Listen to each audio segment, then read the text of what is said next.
This feeling's got me on fire. Don't ever leave it all behind. Can you feel the attraction? Feel the attraction. Can you feel it between us? This energy's inside us like electricity. Feel the love running through like electricity.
Walking alone, the streets are empty. The only thing I can see is my own silhouette.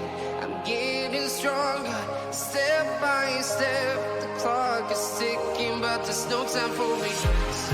I've been flying from town to town, from London to Taiwan. I've been all around the globe, trying to protect your soul. We are heroes tonight. We will fly above the sky. We are heroes tonight. Yeah. We are heroes tonight. We will fly above the sky. We are heroes tonight.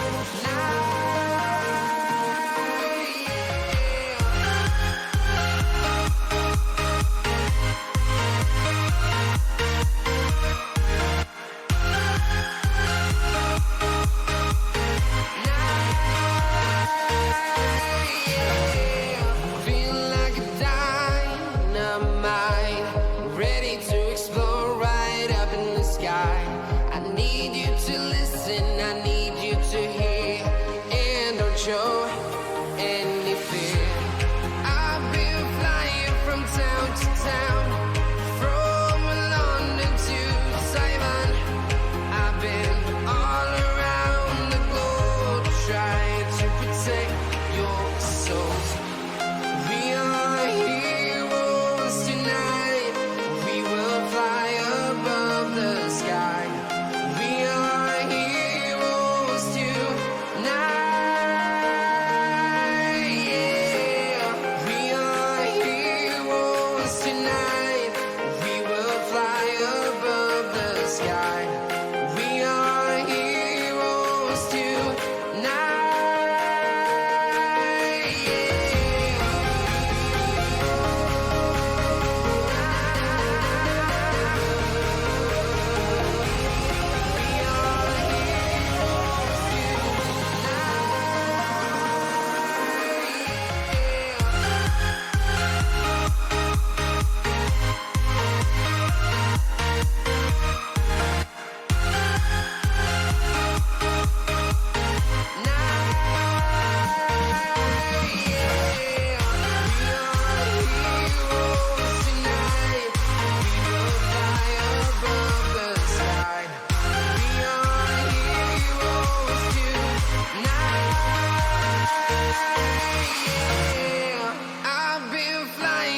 Town to town, from London to Taiwan. I've been all around the globe, trying to protect your soul.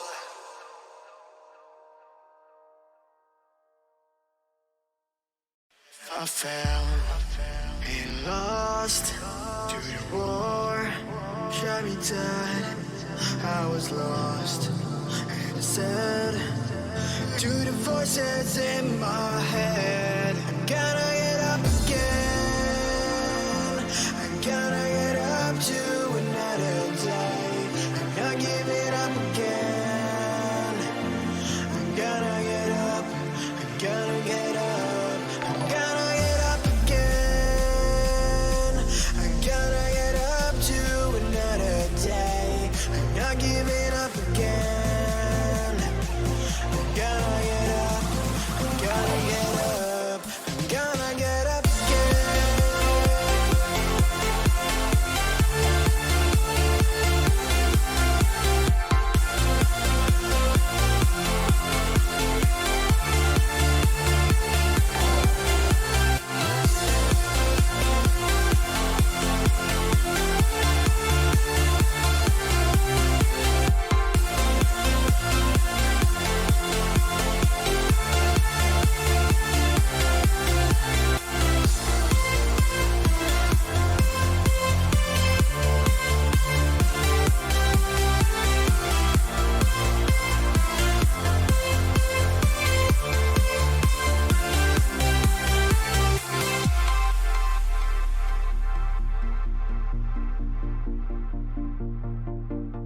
Look into my eyes. My heart beats like a drum. You listen to my lies. Love is far to come. Your love is far. Running at the speed of light, kissing under city lights. Calls me in this morning time, but it just goes on. Running at the speed of light, kissing under city lights. Calls me in this morning time, but it just goes on. Gotta get up again. I'm gonna get up to another day. I'm not giving up again. I'm gonna get up. I'm gonna get up. I'm gonna get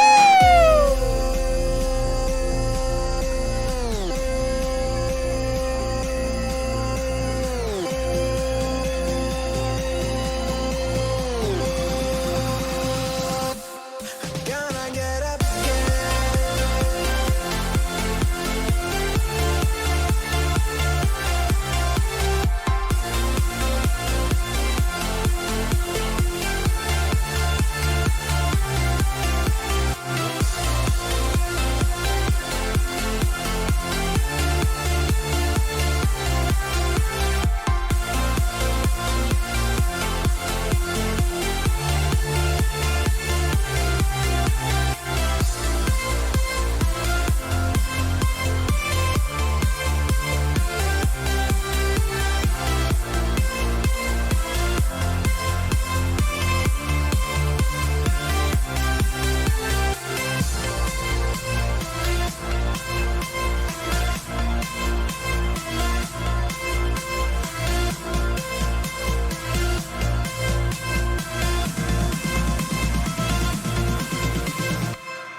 I'm crawling around, searching for higher ground.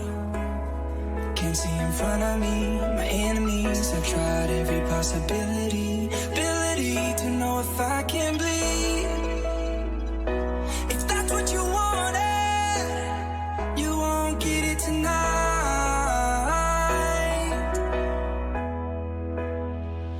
'Cause I can fly, I can fly. I can fly,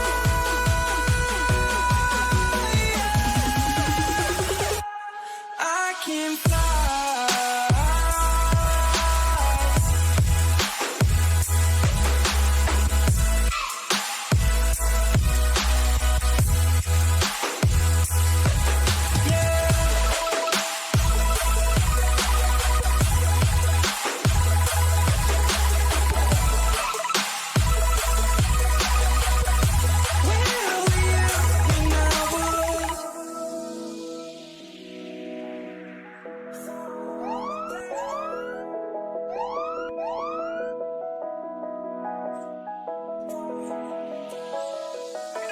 keep crawling around, searching for higher ground. Can't see in front of me, my enemies have tried every possibility. Ability to know if I can bleed. If that's what you wanted, you won't get it tonight.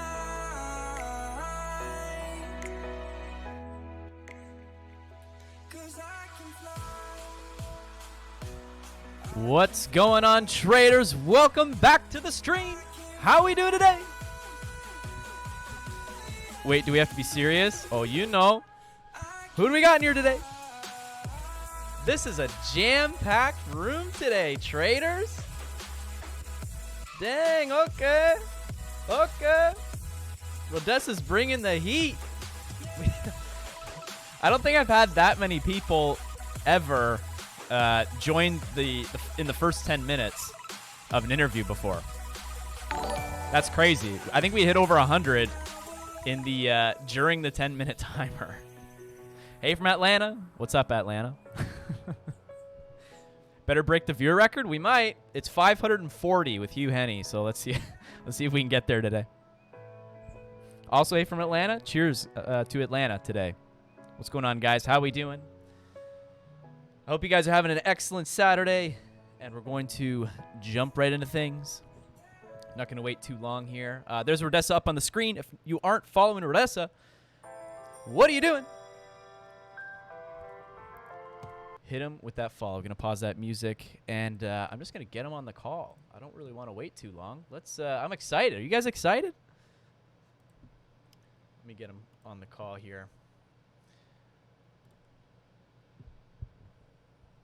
Now make sure all the volumes are okay. Yo, Million. What's up, Han Solo Shop first? Rodessa is the man. Rodessa, I'm just calling you. If you're listening, I'm calling you on Discord. Oh, my God. We're at 153 people? Okay. Rodessa. Hey, what's up, 100? Could you hear me? Yep, you sound good. What's going on, my man? How are you today? Okay. Good, I'm good. How are you? I'm good, man.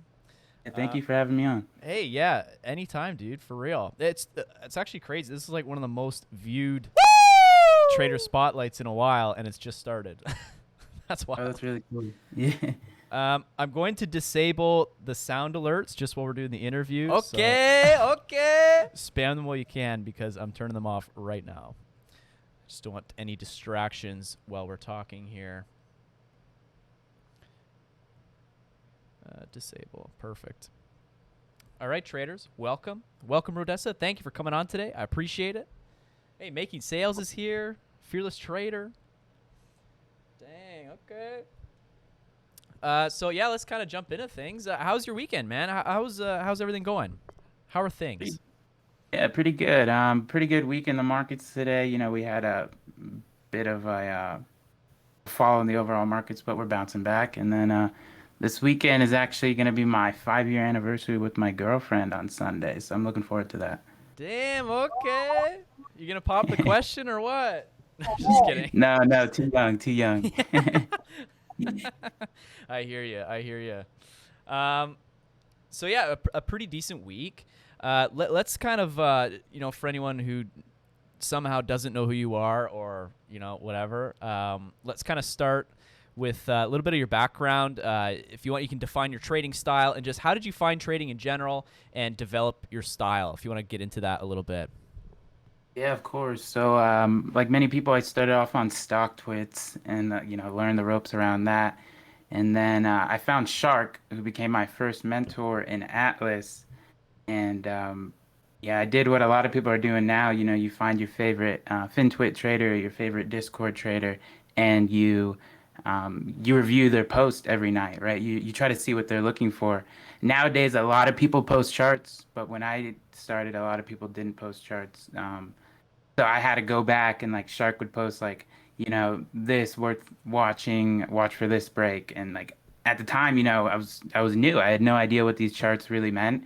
And I had to figure it out kind of by myself. But, he helped answer questions along the way. So it was really nice to have him. And, that's something important too. Like especially when I came to GMT, Global Money Traders, when I was learning options. I wasn't afraid to ask questions, right? I wasn't afraid to um, ask a million questions to the same person. I think it's super important that if someone's willing to help you, you definitely want to kind of not abuse that, but definitely use that, right? Right. Don't feel humiliated by doing that. Just if you don't know something, or if I don't know something, I'm gonna go figure it out. Got you. And so, when you first started trading with Shark and those guys, what was kind of your style at the time? Were you mostly swing trading or day trading? Did you have a small account or did you start big? Yeah, so I was attracted to the penny stocks, right? Okay. Naturally, I'm an impatient person by nature. Um, so those quick profits were definitely something to appeal to me.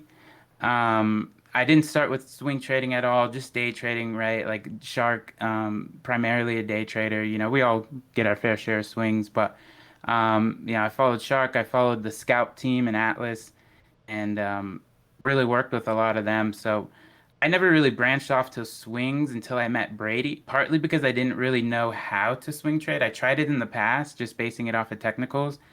Granted, I did start it in August, which was definitely not the best time to do it, especially back then. Like the modern day August really isn't as bad as a lot of people make it out to be. But it used to be like the top gainer was like 15% max. And then underneath that, the only other green things you'd have on the day were like 5%. And there'd only be like 10 stocks up there. Nowadays, you have like multiple 10% up there, like at least 50 green on the day. But back then, this was 2 years ago. It wasn't like that at all. It was just a dead market. Um, yeah, so I just started off day trading, just try to learn the graphs by myself, Gotcha. using YouTube and stuff. But for the most part, the graphs are the easy part, right? You just review them at night. I mean, I mention all the time the graph that you see right now of a Friday chart, is like the answer that you didn't have on Thursday, right? So Right. you are looking at all the data you didn't have the day before. So learn from that. If it broke this resistance, was it destined to go up? Or if it broke this support, was it destined to go down and stuff like that? But for the most part, I don't think you need YouTube or anything for graphs. I think that's all something you can do on your own. Gotcha. And so, how did you eventually transition into your trading style today? And if you could describe your current trading style for everyone, and kind of like some strategies that you are enjoying right now in this current market.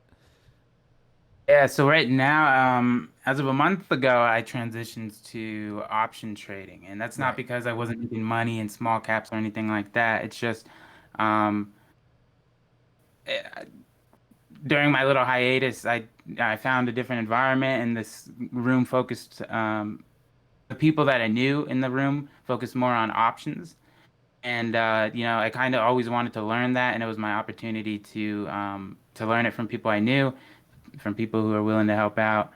And I learned something that really intimidated me were the Greeks, and like I just learned that you didn't necessarily have to use that for the most part, unless you're doing like advanced option strategies. Right. Um, but it was super cool to meet all the new people I've met in the past month. A lot of dope people: Luna Aces, Bull Shark, Logic, Fearless. A bunch of people I kind of knew but never really talked to. So it's good to get a different perspective in trading and stuff like that. But yeah, so nowadays I primarily still do intraday trading, um, and just basing it all off of technicals. And I since it's large caps, I don't really have to focus on like volume or anything like that. It's really nice to do that where you can just trade the pattern. But I Right. think that was only answered one part of your question. What was the second part? Um, Current trading style and something else. I think just how you transition to it, but you kind of answered Oh, okay, okay. both, I think. So when you got into options, what were some struggles that you had when you first started, and what would you say would help you or help someone who's wanting to join options at this point? Um, Good question. I would definitely find someone you think your strategy aligns to. And how you do that, and how you do that, whether it's for options or whether it's for small caps, whether it's for swing trading, is obviously you first got to identify what that trader does. And you can pretty much spend like 5 minutes, a minute on someone's Twitter page to figure out what they trade, right? Now, Right. typically, it's mostly in their bio. Um, and from there, what you want to do is you want to see if you kind of align with their strategy. So if they're looking at a chart and they say like worth watching or entry here, figure out if that chart makes sense to you. Or overall, watch them for like a week, right? I don't think it's going to be one day that you can choose someone you kind of want to follow for a little bit. Right. Watch them for a week or watch a couple people for a week. And then the next week, figure out um, which one you really want to focus on, right? Some people are DD based, some people are swing trade based off of technicals or sector rotations like Brady. But everyone has a different trading style, so you really want to figure out if your personality aligns with the one that you're um, trying to choose. Because I have had a lot of mentors. I've had a lot of experience with a lot of different people. And although sometimes I admired their trading strategy, that didn't necessarily mean that I can implement that as my own, right? So I took Gotcha. tidbits of information from each people and then made my own from that. Okay. Um, Now, as far as let's get a little more detail. Where do you like to take profits, and where will you stop out? Are you using a stop loss, or are you more of a mental stop loss kind of guy? Yeah, so when I first started trading, didn't really know what I was doing. I just was advised to use a stop loss, so I always put one there. I quickly realized that first of all, my entries were trash because I was a newbie. Um, but I think that's super important to have a stop loss because like you're likely gonna have a trash entry, so you definitely want to protect your capital, keep it at like a very stringent stop loss. But as you progress, I definitely think it's worth taking that off. Mm-hmm. There are times when I will use a stop loss, and that's really when I'm adding very close to danger zone, if you will. Like if it does breach like the low of this range, it's gonna go down. But if it doesn't, then I could just ride the shares up, right? But for the most part, I use a mental stop, and a lot of people say use a mental stop because like the big guys can see your orders and they'll stop you out. If you figure out what like graphs are doing, I don't think that's necessarily applicable. Um, if you know where to enter, I guess this is very subjective, but if you know where to enter, you don't necessarily have to use it in that sense. I just um, don't necessarily think that we can always get the best entry. So leaving a little wiggle room is definitely something you want to do. I don't think they like maybe they do, but I don't personally see it as them like sniping my entries, right? Taking it Yeah. away from me on the stop loss. I Right. just see it, my entry's not at the exact bottom, you know? Yeah, for sure. Now, as far as scaling in and scaling out, are you still using a strategy similar to that, or do you kind of just go in heavy and then, at what point do you take profits? But yeah, and then just to backtrack before we get to that question, you Yeah, did yeah. ask about like price targets and stuff like that. Yes, yes. When you get into small caps, daily levels are going to be your best friend. If you guys have been with me since Momo, EDU, and Atlas, you'd know exactly what I mean by that. But every day you get a pre-market gapper and a small cap, you want to go chart out the daily levels. And what I choose as the daily levels and what I like to say to keep it very simple is choose like the very pointy ones. Like if you were a child looking at the graph and you're going to pick like a candle, choose like the ones that are like very spiky, very standoutish. Don't look in like the middle of consolidation and try to figure out a level there. Choose the ones that everyone else is going to see, right? Right. And you'll see that when you draw those out and you have them on your chart the entire day, they're kind of like uh, what's the analogy I use? Like glasses, right? You can't trade the chart without your glasses on. You'll see that um, the levels intraday respect the daily levels very well, whether it's resistance, whether it's support.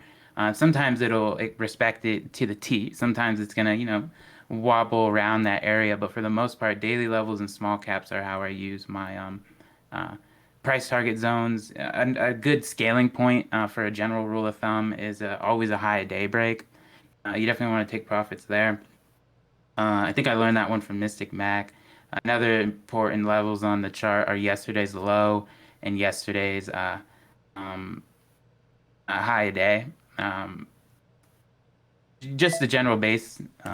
I think you lost me. Let me make sure my sound's No, there. I still hear it. Yeah, sorry, I keep not touching my laptop and it freezes out on me. But yeah, you definitely want to use large caps. You definitely want to use more of the um, general structure of a candle, right? The OHLC, open, high, lows, close. Right. Those are super important, especially if you're trading like off a resistance break or you want to use that off of or to scalp at a certain range. But for the most part, for large caps, I don't necessarily use uh, daily levels as much as I did for small caps. Okay. I don't think you have to. For the most part, they're also not that prominent. Like in small caps, you get all these like random spikes a lot, right? In large caps, it's more of a very strong uptrend. There are times for sure when I will use it when they're more obvious, but for the most part, it doesn't work the same way that it does for small cap. So when I do look for a price target, um, I just look for what I really like to use is the HA candles, and um, and I like to see when it starts to turn red. Again, that doesn't necessarily mean that it is HA candles are Heiken Ashi candles, my Yes. bad. Yes. Um, but I look for the breakout, right? So I'm mainly trading like range breaks or a breakout trading, and all that dips too. But for the most part, when you want to let your shares ride and you're trying to determine a price target, you want to use intraday support and resistance. And like I said, the previous day, open, high, lows, close. And you want to look for the 5 minute Heiken Ashi candles to go from red to green. So, maybe you could share your Green screen to red. Yeah, and for sure. we'll pull up a chart, and then we can you can walk us through a little bit better. I'm just pulling up random charts here. I do have questions about Ashi, and I would also kind of like to see. Well, my question is, how's your charting and TA changed since you kind of left small caps, started trading options on large caps? I'm very interested in that. Let me pull up your screen here. Okay, there we go. Perfect. We can see your screen now. All right. You see the SPY chart, I believe, right? What's up here? Yeah, yeah. Yeah. There you go. Right, perfect. How's my TA changed? So a lot of people will blame moving to large caps because of like small cap manipulation and stuff like that. For the most part, like it's still the same. Like it's Okay. not like large caps are any easier, right? You still got to know your chart breakouts. Mm-hmm. They're generally the same. For the most part, I think the main difference for large caps is when they do find a trend or when the indexes find the trend and you're trading like Apple, right? Like QQQ trying find the trend, the tech stocks, right? And you're trading like Apple. When it finds its trend, it's gonna go towards that trend without any like fake outs, without any um, manipulation, right? It's gonna go hard. If you look at SPY, like yesterday, it found its trend, right? So you're not gonna get these dramatic pullbacks that you see on small cap sometimes. You're mainly gonna just stick with its general trend, if that makes sense. Right. Another thing I realized that works extremely well for small caps, and it can't always just be based off of the intraday, right? Because the intraday is based off of higher time frames. So when you look at like the daily chart for SPY, right? It found its trend for the most part. It's green candles, we're little bit of a fight around this 50 SMA, around this zone it dropped down. But for the most part, we found this uptrend. And you can see that again on the 4 hour as well, just using TA, right? If this level were to break, and this is what's super important. I don't know if my screen is lagging. I see it on my phone on the Twitch, so I don't know if I need to wait a little bit before I move to the next chart. What do you think? Or Uh, should I just go as is? no, you're good. It's gonna when it records, it'll be matched up together, so you're Okay, okay. for sure. Okay, for sure. But yeah, something I really like to focus on when finding trends is it's very fundamental basics of a trend.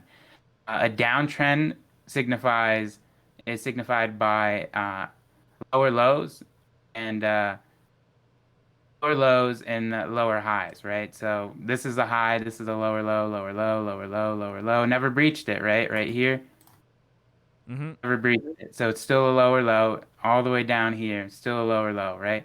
And then you start to find a bottom, and then you get a higher low right here. And then this is no longer a lower low because the trend broke above it, right? So now you have a higher high and a higher low right here.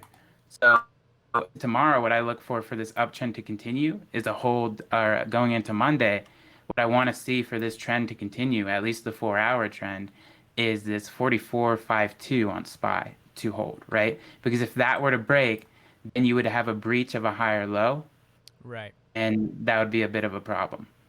Um, I would definitely like to see a move up here before we get another pullback, but that's not always how charts work. It's not always just higher high, higher low, higher high, higher low. Sometimes you get a bit of consolidation at a very strong supply level. As you can see here, this is a very major supply level. The reason being is because look at this fallout. When you look at a chart, something you want to look for is when the price did make a big move down or a big move up, where did that start from? And that area where it started from represents your supply. So we're coming into a very tough zone to break on SPY. So it'll definitely be interesting to see what we do the coming days. Right. But another major thing that I noticed on large caps is that they respect trend line. Like I used to hate just like a here, let me show you on QQQ. It's a little bit better. Or NVDA, any of these work. I think they're all still graphed out. Yeah. I really used to not like in small caps is just like a standard symmetrical triangle or a standard descending triangle, something like that. I normally used to only play like ascending triangles. And ascending triangle, for those who don't know, it's normally just a series of higher lows with a flat top, right? So it's Gotcha. pretty much the opposite of this. This is a descending triangle, so you got lower highs and a flat bottom, right? But I used to only trade that because I felt like these were quote unquote more manipulated than anything, and they didn't work out that well. But for large caps, they love it. So I constantly am looking for a descending wedge, something like this.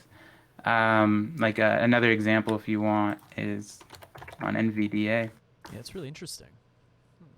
They work very nicely. Another major difference between the technical analysis on large caps and small caps is ticker personality. So you'll notice, and this is what I stress for a lot of people to do, is to go here, go back as far as you can on the 5 minute. I think for Thinkorswim, it'll only let you go back 30 days on the 5 minute. No, that's a lie. It'll let you go way further.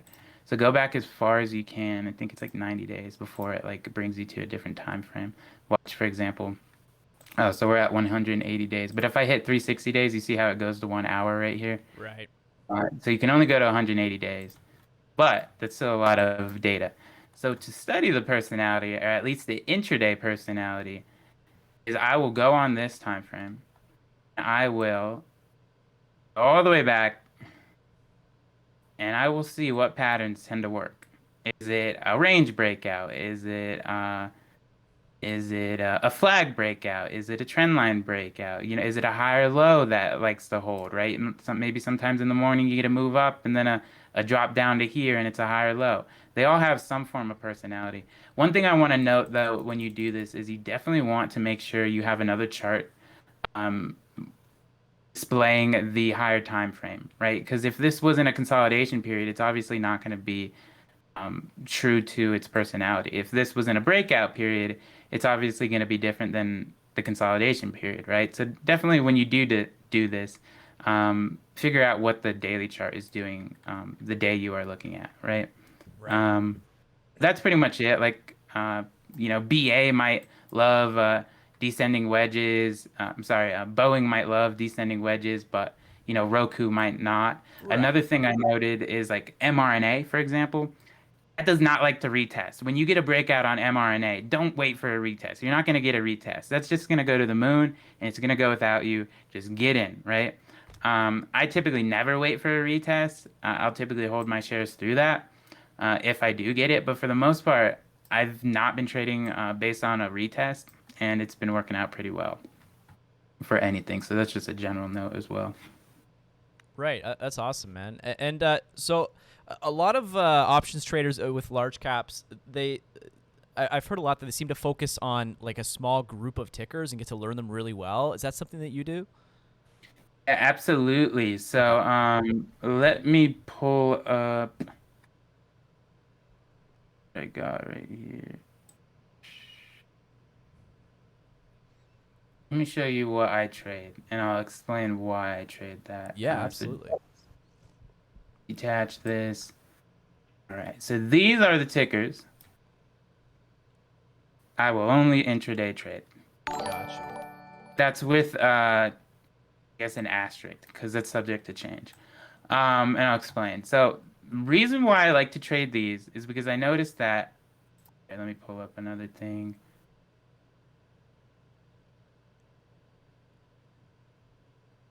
All right.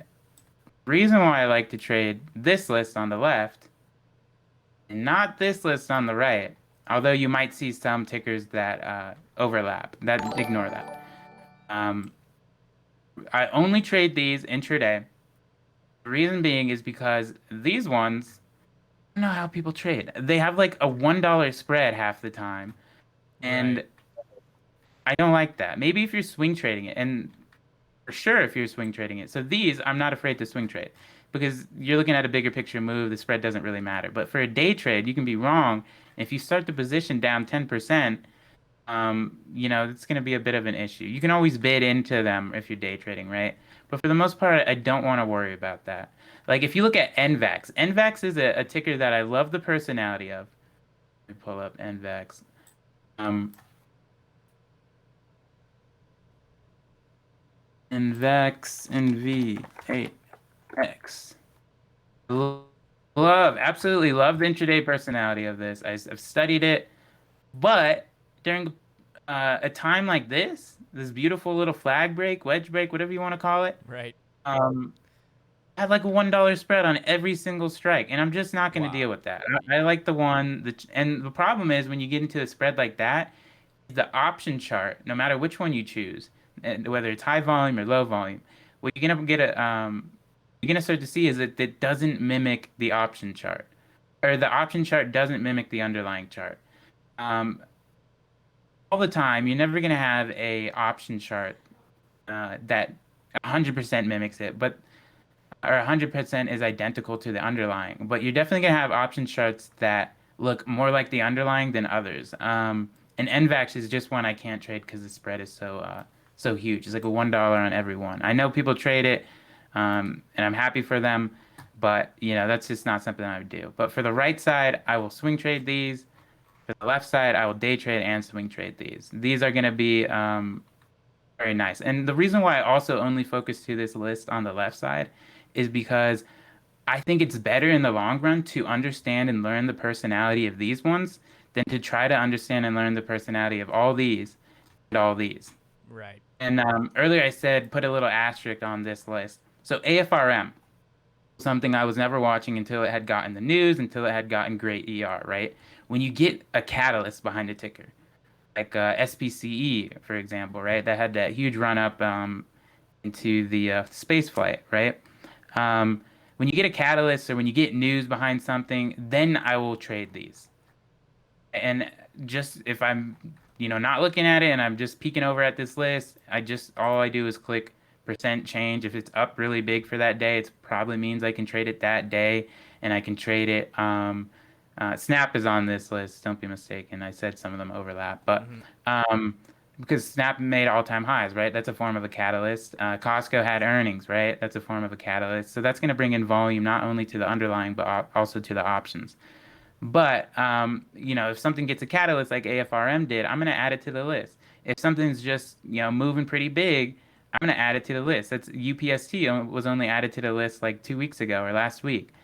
So that's why I had noted that little asterisk Gotcha. on this list. I will add to this, but for the most part, I want to learn these like the back of my hand, the personality of them, so I can trade it, right? Absolutely. And then these ones I'm okay not looking at. There might be a great intraday pattern that these ones have, like at NVAX, But the way I see it is, although that might be a missed setup, it's not really missed in the long run, because one, these have terrible spreads, in my opinion, and two, because it's a bit more noise. If I just focus on this list, I'm going to be a lot better off, right? Intraday or overall, it's just going to be a lot less noise. I can just have this list that I'm looking at. Gotcha. So I'm looking at your chart, and I'm just curious about some of your indicators. I see you're using the MACD. I would love to hear how you like to play the MACD. What EMA did you say that was again, and where is your volume? I know you made a post about that, so if you want to dive into why you don't use volume a little bit, I think that's super interesting. Of course. Let me go back to a chart I like. We'll just go to QQQ. Sure. Let it load, let it do its thing.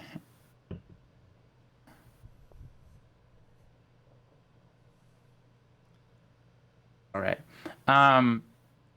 Why do I not have volume is a good question. I do not have volume because for the tickers that I trade, again, it's this list right here. You typically never have to worry about volume. These are the big dogs of the market, right? You can see Apple, right, the leader right there. Those ones you typically don't have to worry about volume. The only one on this list that's going to give you a pretty okay spread issue is Chewy. But I do like Chewy, so I just stick it on there. But for the most part, those ones are always going to have volume. Of course. There's contingencies to that. If it's in a mega consolidation period, it's obviously not going to be as traded that well, right? There's typically lower volume in consolidation periods and typically less volatile moves, right? It's just bouncing back and forth day by day. But for the most part, you don't have to worry about that for these tickers. Again, they're going to have their period where they do that.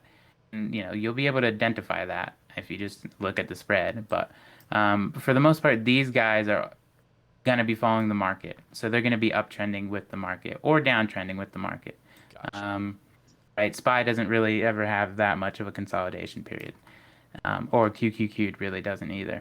It's either up or down. So why I don't have volume is because I don't think I need it for these ones. If it's one of these big leaders, and the pattern's really nice, there's going to be volume behind it, right? Everyone probably has all these tickers on their list. Whether it's a large list or a condensed list, a lot of these are going to be on a lot of people's lists.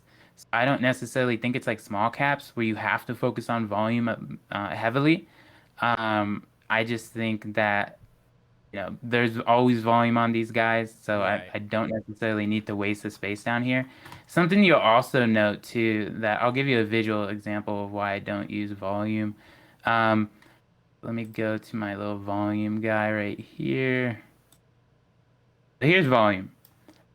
You'll notice that, you do have your volume volatility, right? These bars aren't just one stagnant line. But for the most part, here's a little summary of every large cap chart that's on my list. Big volume in the morning, big volume over here. No low volume pullbacks for the most part that are very identifiable. Breakout, you're not even going to have that much large volume into the whole move. Right. All right, now let's see, the top gainer for Friday was, in small caps, was Zivo, it looks like, ZIVO. Or this was at least one of them. Not a good example because it faded most of the day. PLT. Oh, NAC was one, right? Pretty sure NAC. Yeah, I think NAC was, yeah. You can see it dramatically better, or you can see it more dramatically that you're gonna have very low volume pullbacks. That's something you want to look for, and not just volume, also the chart, right? What is the chart doing? It's coming down to an area of demand, right? So you can see low volume pullbacks a lot more dramatically. You can see when volume starts to come into the move. You can see that when consolidation is occurring, it's not necessarily dead volume. I consider that more consolidation volume. And you can see when volume starts to pick up, right? Let's just go to another example. I know Simi is one that's been... Oh, no, what's the one Zach's on? CEI, right? CEI. Yeah. MRIN is another one. Deb pointed out in the chat. Yeah. So MRIN. or you can even see here, very low volume pullbacks. Yeah. The volatility on the bars is just dramatically more significant than a Gotcha. large cap. You said Emrin. And you can see here too, right? Consolidation doesn't mean it's dead volume, although it is lower. Doesn't mean it's dead volume when the price is consolidating. Another thing you'll see a lot in Maple's charts is something I had once taught is like a volume breakout level. So all that is asking when price broke out, what volume was needed in order for it to break out, right? So you draw that line, all right, wherever you want to draw it, here or there. You can draw multiple if you want. But if volume is generally above that, and price is um, and yeah, so if volume is generally above that, you have a lot of volume for that day. So if you're going to trade a breakout pattern, it's likely going to work out. Again, it's not just the volume, it's the chart as well. Like this wasn't really a breakout chart, right? Hindsight, but it wasn't really a breakout chart. But if volume is below it, that either signifies that it's dead volume or it's consolidation volume. And you have to ask yourself, is price consolidating? If it's consolidating, then it's consolidation volume and not dead volume. And it means you can get a ramp up at the end of the day or whenever it breaks out of the consolidation. But that's hopefully helps clear up why I don't have Yeah, that makes sense for sure. volume. And so I just want to put something more, guess, useful. Right. To be completely honest, although I have MACD here and I review it at night, I don't necessarily use it during the day. I kind of don't ever use it. Um, I like to go over it like hindsight and be like, oh, that's cool. It kind of went with my strategy. But like, I don't know. If you ever look at a chart like here, you can't just have this on your chart. It's weird. So I need a filter, something down there that I could at least look at, make it more appealing a little bit. Right. But yeah, so this line is VWAP too. For small caps, I do not like VWAP. I don't think it respects it as much as large caps does. That as much as large caps do. Okay. Um, One thing to know if you're new and you're watching this a year, 5 years later, or even right now, um, the importance of VWAP for large caps isn't a bounce area. Although sometimes you might get a curl, right? Sometimes you might get a perfect curl right off of VWAP, but it isn't meant to be like a resistance area or a support area. It's more of if it's over it, you're generally more in a bullish trend. If you're below it, you're not necessarily bearish, but you definitely have a bit of overhead resistance, right? Like if you look at NVAX, that just because it was below it, or sorry, VDA, just because it was below it, NVDA, doesn't mean it was bearish, right? It just means it had a bit of a struggle off of the open. So don't not take a trade because it's below VWAP. One thing too that confirms a trend a little bit is a close above VWAP. That's super important. It's something I really didn't know until recently that Bull Shark helped identify. But when you get a close above VWAP, that's generally means it's very strong, right? Okay. But again, it's not just VWAP. It's not just below or above. You have to make sure the chart's looking good, right? Yeah. You Yeah. have to make sure you got good entries. Like here, although this went from here to here, to me, that's a terrible trade if you did that. Like, I don't know. Maybe you're using like the bottom of this as your risk and you got in, right? So maybe you have a different thesis on it. But like, this was a hell of a lot better. Um, yeah, that's typically how I use VWAP. And then this red line that I have up here is just a pre-market high day. You can find that study anywhere. But this is important, but definitely more important for small caps. You'll see a lot of respect around the pre-market high day level. Okay. Very good. So can you talk to us a little bit about your HA candles and how you like to play them? I've never played them before. I don't know too much about them. I watched like a short video, but if you could walk through how you like to play Heiken Ashi. Yeah, for sure, for sure. So I'll give you my most recent trade using them. Yeah, if It was actually that'd be great if you could walk through an actual trade. That'd be super cool. for sure, and you can look at this one. I believe in the room I chatted it out. But Roku, I said, watch this. Look for the green Heikin candle, the first green Heikin candle, and you'll see the difference when I flip it over right now. All right, so what I look for specifically when using the HA charts um, is a solid downtrend, meaning a lot of red candles, right? So if you see the difference, so HA chart here, regular chart here, you can see a bunch of green candles, but overall the HA chart's giving you a better idea of the overall trend. Um, and you can see that.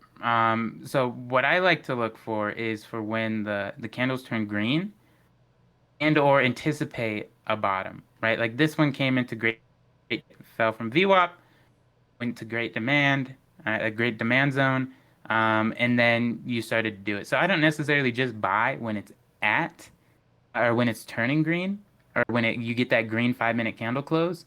But I try to anticipate it as well, right? So if it's a great spot, it's not necessarily green yet. When the candle does turn green and I've already entered, it just is confirming the move. It's just an indicator in my the way I see it, right? Right. It's just confirming the move that I'm in the right spot at the right time. An example of this that I really like to trade it on, and some charts use HA charts a lot better than others. Um, Meaning or they respect it a lot better than others in terms of the color change. But for this one, right? BA, I love using the color change just off of an entry. I don't even look for a good demand zone. I know that BA, for the most part, whenever it does offer a nice dip like this, right? Um, I can trade just based off of the color of the Heikin changing. Interesting. So that's another large cap personality thing. And how I discovered it was using that like 180-day 5 minute, right? I noticed that for a lot of these dips, it was very nicely confirmed by the HA chart changing colors. And I'm able to put a lot of trust into that once I see it, dozens of time on that chart, Of course, yeah. But so this is the trade I mentioned on Twitter yesterday that I took. I didn't take this one. Unfortunately, just wasn't looking at it. But it would have been better. And the reason why is because it's like a secondary bounce. What I define a secondary bounce is from high a day, and you have like at least like three 5 minute candles that are red, right, to start the downtrend. Um, Big drop from it. That's a secondary bounce. So from high day, I know this at one point was high day, but you don't have three candles, right? But from this one, you got three candles in a row, and then 3+ is okay, right? You don't necessarily just need three, right? You just need at least three to start looking. Um, for the most part, secondary bounces from high day after three red candles, at least three red candles, and then a bounce around a support area. In this case, it was whatever might have been demand or just VWAP, right? Again, it's not going to bounce perfectly off of VWAP. But this was a secondary bounce from high day. And this one is the one I took. The reason why this got hit, it was one, because the market was going down. Two, because it was less probable, right? The more probable trade is going to be the first bounce after high day. The second bounce, it could bounce, right? You might see it bounce a lot of the times, but it's going to be less probable, right? It's an all probability game. So you want to figure out where it's going to be more probable, and it's normally on that first secondary bounce as opposed to like a whatever a third second or a third bounce, right? Right. But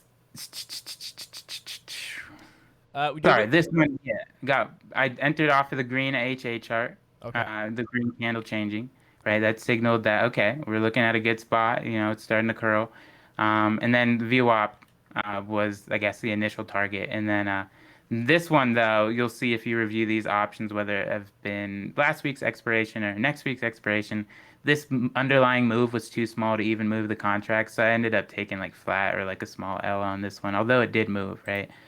Um, but eventually, why it got beaten down is because the market was going down here. Okay. But yeah, back to Roku. I think I kind of explained that, didn't really. You look for that downtrend, right, of multiple red candles, and you want to look for a good spot it's in, and then get in on that. Gotcha. So Um, you find more there's more of an advantage with large caps using HA than just the regular candles. yeah, so I just like to see the bigger picture trends. Gotcha. But like when I do go in for an entry, like I will pull it. The reason why I have this 1 minute here is because I'll pull up the 1 minute to really see what's going on around that general range. I'm sure I can probably get away with just slapping it on the 5 minute, but I like to see what's going on in the micro trend, right? Mm-hmm. Figure out what the candles are doing. Maybe I can get a better entry, right? Like here's going to be a better entry than here, right? So stuff like that. That's why I go to the 1 minute. But as soon as you enter, as soon as you're comfortable that it's not going to fight that area and it starts to bounce off of an area or something like that, get out of there. Get out of the 1 minute and start to trust this, right? Start to look for when you start to get a red candle. Like Tesla is a great example of this. Back in the day, I know for a fact, an absolute fact, around this area where I entered on Tesla, Mm-hmm. I would have definitely been scared, right? Because when you got size in a position, although this never really pulled back to test me that much, it scares you a little bit, right? Watching these 1 minute candles, because sometimes, although these all close green, at one point a lot of these were red, right? So you start to think maybe it's gonna go down, right? And you're just trading with emotions. As soon as I'm in, I'm like, all right, we're in. But over here, wait to see for like a red 5 minute candle. Scale out along the way, scale out at high a day. Um, and then as soon as it turns red, right, doesn't necessarily mean I'm flattening my position, but it's just like, oh, okay, heads up, you might get a trend change. But in this case, this chart was bullish, right? This chart was not gonna Yeah. stop, right? It's just retesting this supply, or yeah, the supply now turned demand, Right. right? So that's all it was. You can see here, sometimes they're not perfectly like all red candles, right? And that's why I stress look for at least like 3 from the top to start doing that. Or like NVDA initially, not on my entry, but initially. Like no, like yeah, you got like 3, but it started to do these pops. But that's why you got to trade the chart. You can't just trade the candles, right? Because if you were to just enter off of this, that didn't really make any sense. You got to make sure you're trading the chart as well. And not just the HA chart changing colors. Right, right, of course. We did have a question in chat from, let me just scroll up here, Benny 2 times. He's wondering if we can use HA on small caps as well, or if you like it specifically for large caps. So this goes into that volatility, or yeah, I guess the volatility thing I was talking about. In small caps, Yep. you're gonna get a lot of ups and downs, right? Eventually, it's gonna break out, find what direction it wants to go, whether that's up or down. For the most part, it's gonna be a lot more volatile. And then for large caps, you're gonna get more of a okay, we're gonna head up, right? So as long as the chart's breaking out, right? So if you get a breakout chart in a small cap, or in a large cap, it's gonna choose its direction. It's not really gonna give that much resistance to it, as long as it's a good breakout chart. But for small caps, I honestly wouldn't recommend trading off of it. I never did, and I did look at HA candles back then. But the reason is you want to see candle closes, and that's something someone just asked me in the Discord chat. It was Alex and stuff. Shout out his question because it was a pretty good one. He was trying to focus on the open, high, low close of every candle, right? Or not of every candle, but the relevant candles to like the breakout, right? Right. Or to like a dip. Um, and he was trying to use these candles the same way you'd use regular candles, right? Where you're trying to look at, okay, if price close pretty like an evening star, right? An evening star is just like a candle that looks like this, right? You get the upper price rejection wick, and you get wow, this is a terrible picture, right? That looks But great. you get the upper price rejection wick, it kind of looks like a cup with the straw. The sippy straw. Like we can make it like a boba straw if we want. Please do. But um sorry, you get the upper price rejection, right? You really want to see that. So the reason why I don't recommend doing that for small caps is you want to see every tick, every candle close, and stuff like that. Because the reason why I go to the 1 minute at entries and exits is because, or why I have like a regular 5 minute HA chart and a normal 5 minute why I have a HH Heikin Ashi 5 minute and a regular 5 minute chart is because you really want to see for small caps at least like what these candles are doing. For example, due to the fact that these are the way they're calculated, it's based off of an average of like I think the previous one and the current one. So you might get a candle that's showing high a day, a normal chart, but the Heiken Ashi candle, what it will do is it might display something like this. That's not good, especially for small caps. You Right. want to get out on that pop, right? Because you don't Mm-hmm. know how long that pop's gonna last for sometimes. So you want to get out on that small or on that 5 minute candle pop. And if you're just using HA charts, the data is gonna be distorted because of the way it's calculated. It's not gonna look like the way it should on the regular charts. I guess not the way it should. They're different, but you know what I mean? You're Right. gonna get like a candle that's displaying a high day and a candle that's displaying a upper price rejection, right? That's not something you want to trade off of. So you definitely want to see exactly the open, high, low, and close of small cap candles, more so than large cap candles, in my opinion. But I mean, you guys see I have them both here, so I do utilize both. But for the most part, in the trade, I trust the trend on a large cap. I can't trust the trend that easily on a small cap. Gotcha. We got another question, chat. We kind of touched on it. Is HA strategy different from Rodessa's double top breakout strategy, or one and the same? It's from 50 Cent Dollar. Um, yes, I guess we're just talking about like a standard double top. The two I could go over is like a not Snap. It was a yeah, it was Facebook. Yeah, it was Facebook. Um, so for the most part, so I know they're when they close, you're gonna have, I believe, I don't have any reason to disbelieve it. I'm pretty sure I'm right, but don't quote me. You might have to fact check me. But when they do close, you're gonna have the right high and low. But what I was speaking on earlier is they're not gonna display that while that candle's still active. Again, so these are 5 minute candles. So you're gonna have 1 minute candles in here, right? Right. So when they do close, they're gonna display the accurate high and low at least. Um, so you can use support and resistance based off of that. So like on a double top or a multiple top breakout, you're gonna get you're gonna be able to trust that. You don't need to go to the regular 5 minute. Okay? Or maybe it's not perfectly gonna display it in terms of the wicks, but it'll show you the resistance that you need. So I never find that as an issue. Hopefully that answers your Okay. question. Yeah, that sounds good. Got another one from Benny two times. Is it possible to see weakness with green candles using HA, or do you wait for the red to green switch, or vice versa? Just since it's like really good at displaying a trend, you'll be able to see that as like and it's not every chart, right? Like this one, obviously, when it turned red, that's why I say don't just flatten it when it's like turning red, right? Because sometimes it's still gonna respect whatever technicals it's gonna do, right? You can't just have a move up and then a dip all the time. Sometimes you're gonna have an area where it starts to consolidate, right? Right. Same thing with Tesla, right? You're gonna have area where you can't just trust it and sell off of that. Maybe you can, but at least for the most part, you don't want to do that. Um, sorry, I don't know if I strayed on the question. What was the question? If you can see weakness with Heiken-Ashi. Yeah, no, I normally just base it off of the when I do get a red candle close off of a lot of green candles, right? You got to know that this move is overextended. It needs to do something, Right. whether it's dipping the VWAP or consolidating. It's going to do something, right? So don't just use the colors of the HA charts. But again, always just have this up here as well, so you can see exactly what's going on. Maybe this was a better exit signifier, right?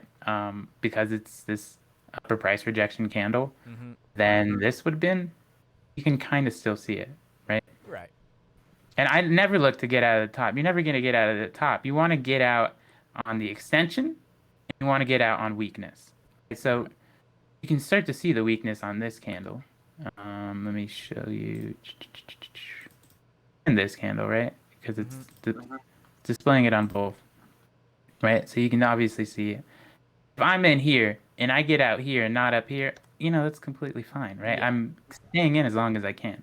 I'm not trying to get out right here. That's never the goal. Right. I get out at weakness. But yeah. Sorry, go ahead. Oh, no, that's it. Okay. We got another question. Do you use level 2 as confirmation for breakouts? No, not at all. I don't have level 2 up at Okay, all. I don't have it either, to be honest. I think, is that another question? Terp Center. Is that supposed to be Tesla, Terp Center? I think so. With Yeah, the I think so. Yeah. You see the question there. With the Tesla trade, if you put up the 20 EMA, it could have kept you in the trade on the pullback. However, I missed that and exited at the first pullback. Did not get back in. Oh, okay. More of a statement. Yeah, I know Bull Shark puts it up. So out of his honor, we can just see what that looks like. Yeah, totally.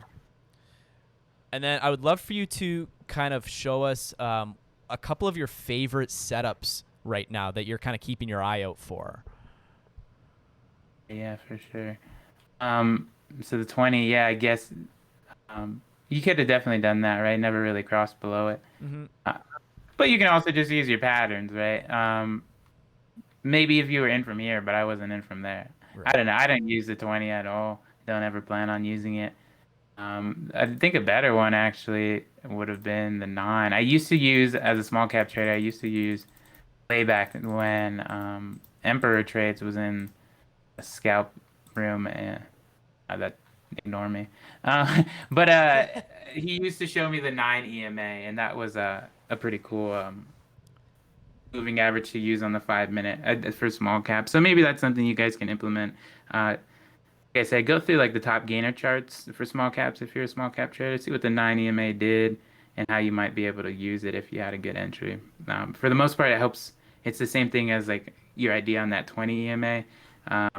It's supposed to help you stay in the trade for as long as you can. Like Emperor used to, if it were to break below on like a candle close, he would, scale out some of his position or most of his position. And that works mainly for breakouts. So if a chart's doing like this, like consolidating, trying to break out of some range, it's not going to work. But when it starts to go, it's going to try to keep you in. But yeah, like I said, I don't really use it anymore. Another thing for large caps too, to answer your question on like scaling out, I'm up 40%, and the chart's destined for a 2,000% move or something like that. Every 9 times out of 10, I'm going to be so happy taking that 40%. Like Right. Of course. 20% even. Like that's crazy. Like you can I get 20% in like know. 5 minutes. Like crazy. Absolutely crazy. It's so funny because I'll see Bull Shark, Dr. Bull Shark. He'll get like 20% in a move, and he's like base hits, baby, and I'm like 20%. Yeah, that's why. So that's another reason why I joined large caps too, is because like, you know, small caps, a lot of money was made. I made a lot of money in small caps, but Yeah. like it take you a lot longer to get a 20% move. So it's like when I first traded my first option on real size, I was like, did I just get this in like 5 minutes, like a minute on a zero day expiration trade? I Right. was like, yo, I'm not going back to small caps. I'm gonna Yeah. figure this out. Yeah. So that the gains obviously too or something. And I know a lot of people like Shinobi and others said that like on the space I was in the other day. Yeah, you were in there. Yep. They said you can't use like a 15% risk. Like Shark said that too. At least for in the money options, you can use it. At least for the strategy I'm using, you can use it. Like a 10% risk. So, and that's what I was using on like small caps too. So it's like, it's not like at least for swings on small caps, that's what I was using. So it's not like too bad, you know? I don't Right. think you need to accept like a 50% drawdown on every trade. That's kind of what they're getting at least what I took for them. And they're like, oh, you can scale into that. I'm like, nah, like there's charts on the graph where that don't offer that type of risk. Right. Bird Kang had a question earlier. I missed it. We can kind of come back to it. It's a quick one. How's your sizing changed going from small caps to large caps options? What's your sizing like? Um, I'm a little bit of a degenerate. And I also just sometimes give zero Fs. So it's the Mama didn't same. Like, raise no bitch, right? yeah. So as deadly as it sounds, it's the same, dude. When I figured out that I could that I was being consistent, I was like, you gotta do it. Like, don't be a B word. Just do it. Like, if Right. I'm consistent at it, the drawdowns obviously might be. And like I said, I'm still keeping like 20% or a 15% stop loss max. There are some instances where I will get caught in like a 30% drawdown. Okay. Um, that is a concern, but those are normally on like a 0 day. So like that's my own fault. Right. But like always go back up for the most part. But there are some times where I do get, whipped a little bit. Yeah. But if you can be consistent, and if you are consistent, whether that's in small caps, crypto, options, large cap, commons, whatever it may be, like you need to realize you can size up. Yeah. If you are consistent and your first trade out, and that's a problem I faced. If there's a stream that I did with Duffel that's in Momo EDU, I think in Atlas. He really helped me size up. It was like from that day on, I like learned to size up. But I was kind of on my own path initially when sizing up. I had traded for like I don't know when that was, maybe like a year and a half already, and was like trying to size up on my own. I'm like, it's this trade I'm gonna, or I wasn't even doing it on like this trade. I was like, this day I'm gonna size up. And the problem with that was I was so eager to size up. It's very similar to like being so eager to stop even trading the plan sometimes. That I was like, every time I sized up, I had a red trade. So that kind of like, hit my mental a little bit, right? I was like, I know I'm consistent, but I kept like being so eager and rushing into it. I just needed to like do the same thing I was doing, size up, realize that like the first trade out of the gates, even if it's red, I know that like I need to identify that problem. Am I just being nervous and because I'm trying to size up, or am I like not even trading my plan anymore? It turns out I wasn't trading my plan anymore. So I just needed to like go back to the basics, stick to like what I knew, and like did it again. And this time it was just a bad trade. It wasn't that I was rushing into it. I wasn't trading my plan. It was just a bad trade, and I was like, okay, that's fine. Next trade, sized in, same, right? I'm sizing in now more than I was before, and I was like, okay, this is a consistent win. So that one ended up being. But a lot of people who start sizing up, I think they go through the same thing I did, right? They were so eager, they got so nervous that they just stopped trusting their system, stopped doing anything they should be doing, and it kind of brings you a step back in that plan. But you got to realize if you're consistent, you got to figure out how to maintain that consistency and realize that you are going to have red trades. Unfortunately for me, it was right out of the gate. I had a red trade sizing up. But sometimes, like for other people, they have their first trade sizing up. It's a green trade, right? Because they were more composed or the luck was on their side, whatever it may be. But at least for me, I'd gotten like two L's and then I just, I snapped into it. I'm like, great, you know how to trade, just do what you normally do. And then from there, I realized that like, because it is when you do see like your P&L move off of sizing up, it's huge, right? Oh, totally. A lot more than you're used to. It's like you're looking at your max risk on a previous trade, right? Like a 15% loss on a regular size position is like a 5% loss on that position. You know what I mean? So Yeah, it's yeah. definitely tough seeing um, your account do that. But you have to realize if you're consistent, you can maintain that consistency. Your wins are going to be a lot bigger. Your losses are going to be a lot bigger. But as long as you have more wins than losses, you're going to be chilling. Definitely. I've seen another question we got one from Little Giant 77. How do you know or anticipate a move that is going to go and not fake you out, and the extent of that move? I think we covered a lot of that question already, but I would like to cover fake outs a little bit, especially on tickers like Tesla and AMD. Any thoughts on that? Yeah, so I actually did get a fake out. I mean, this one was kind of my fault. Let me go to is it Twitter. No, it was this one and Twitter, I think. No, it was this one. So one of my rules, at least for this context, is not to trade a single top break. I normally trade as a multiple top break or a double top break. As you guys can see here, let me clear this chart up. My entry at this little candle right here was based off of a single top break, right? This was just a single top, no multiple top, no double top. Right here, Right. if it were to break up, the idea was it goes up. I was trying to base it off of a similar play. So if you see just this general area from this highlighted zone right here, Mm-hmm. the idea behind this was that it was looking similar to go back to my candles to this and like Tesla a little bit. Tesla was AA plus setup, but it was looking similar in my head at the time to that. So I was like, okay, it's more of a one of that setup, right? If I wanted to base the strategy off of that, I should have entered on like the trend break, right? Or the trend line break. Um, so I wouldn't have had to have battled this single top resistance break, and I would have seen it more clearly that this was a single top resistance break, right? If you Right. notice my entries on Diz, It was at the trend line break. It wasn't up here, right? That's again another reason why I don't like trading that single top break. It didn't work here, right? It would have been better here, and you would have been able to see that. These are kind of the exact same ones, so I'll just stick to Diz and Facebook. But should have been up here, and I believe if I was in this trade, I would have seen, okay, this is a single top break. We need to scale and maybe reposition or take it all out and reposition, whatever it may be, right? But this was a single top break. I normally don't like that. So when it turned into a multiple top break, I actually didn't take it. I knew exactly what was going on. And this was kind of a sympathy to Snapchat, right? Snapchat was making all-time highs. But you had a multiple top resistance break. Now the new level to break those is this one, right? You could draw like a little box representing all these if you really want to be so anal about it, but you don't need to do that. This was now the significant break level, and you can see again what's going on in the 1 minute. Never even gave a struggle.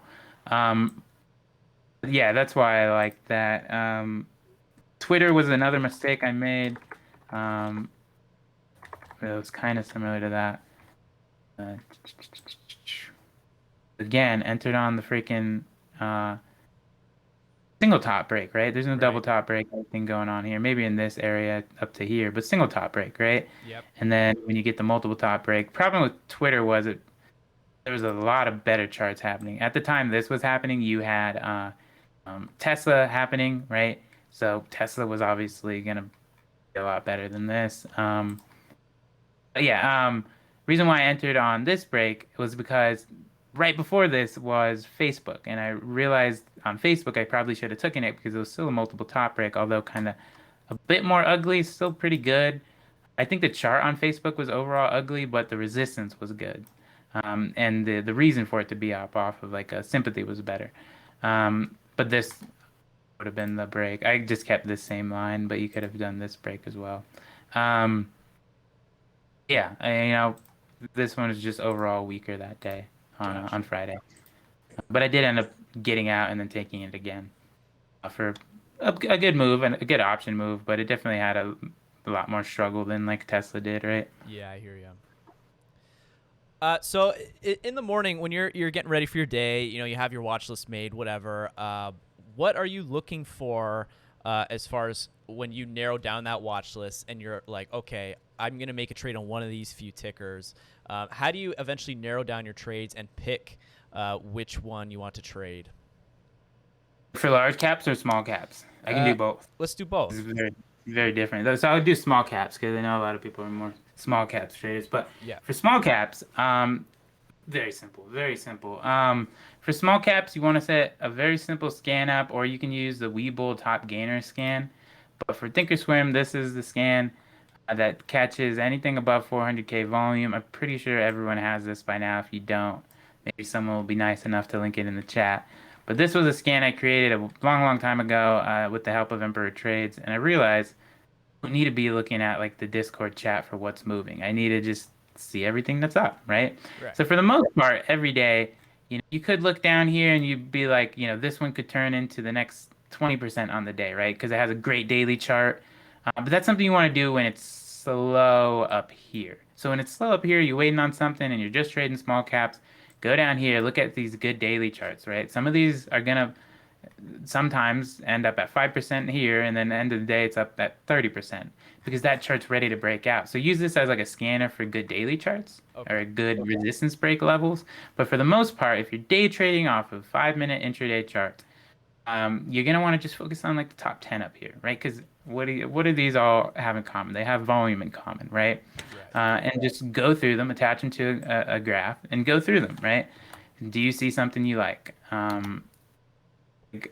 This, what I always note is why something doesn't sell off. Why is it holding this level? You don't need to necessarily know the news, although that could help you if you're good at understanding news. But you need to realize that for whatever reason, this isn't selling off. Obviously, very choppy, right? But maybe you can scalp that range.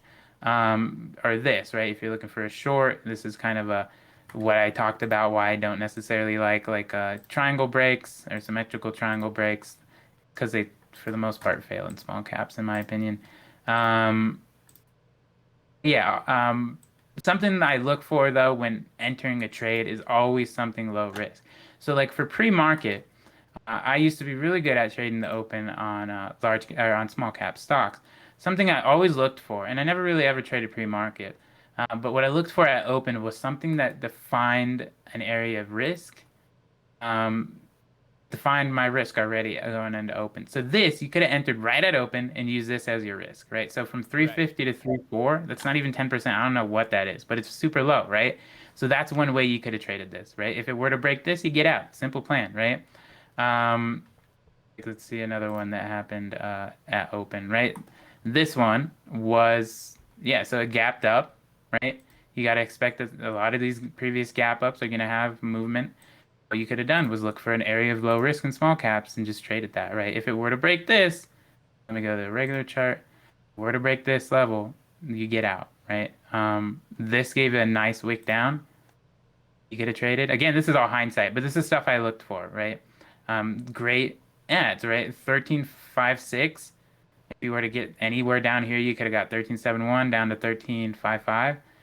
Your risk is 13.4. What percent change is that? It's like nothing, right? So areas, that's what I used to look for, at least in small caps.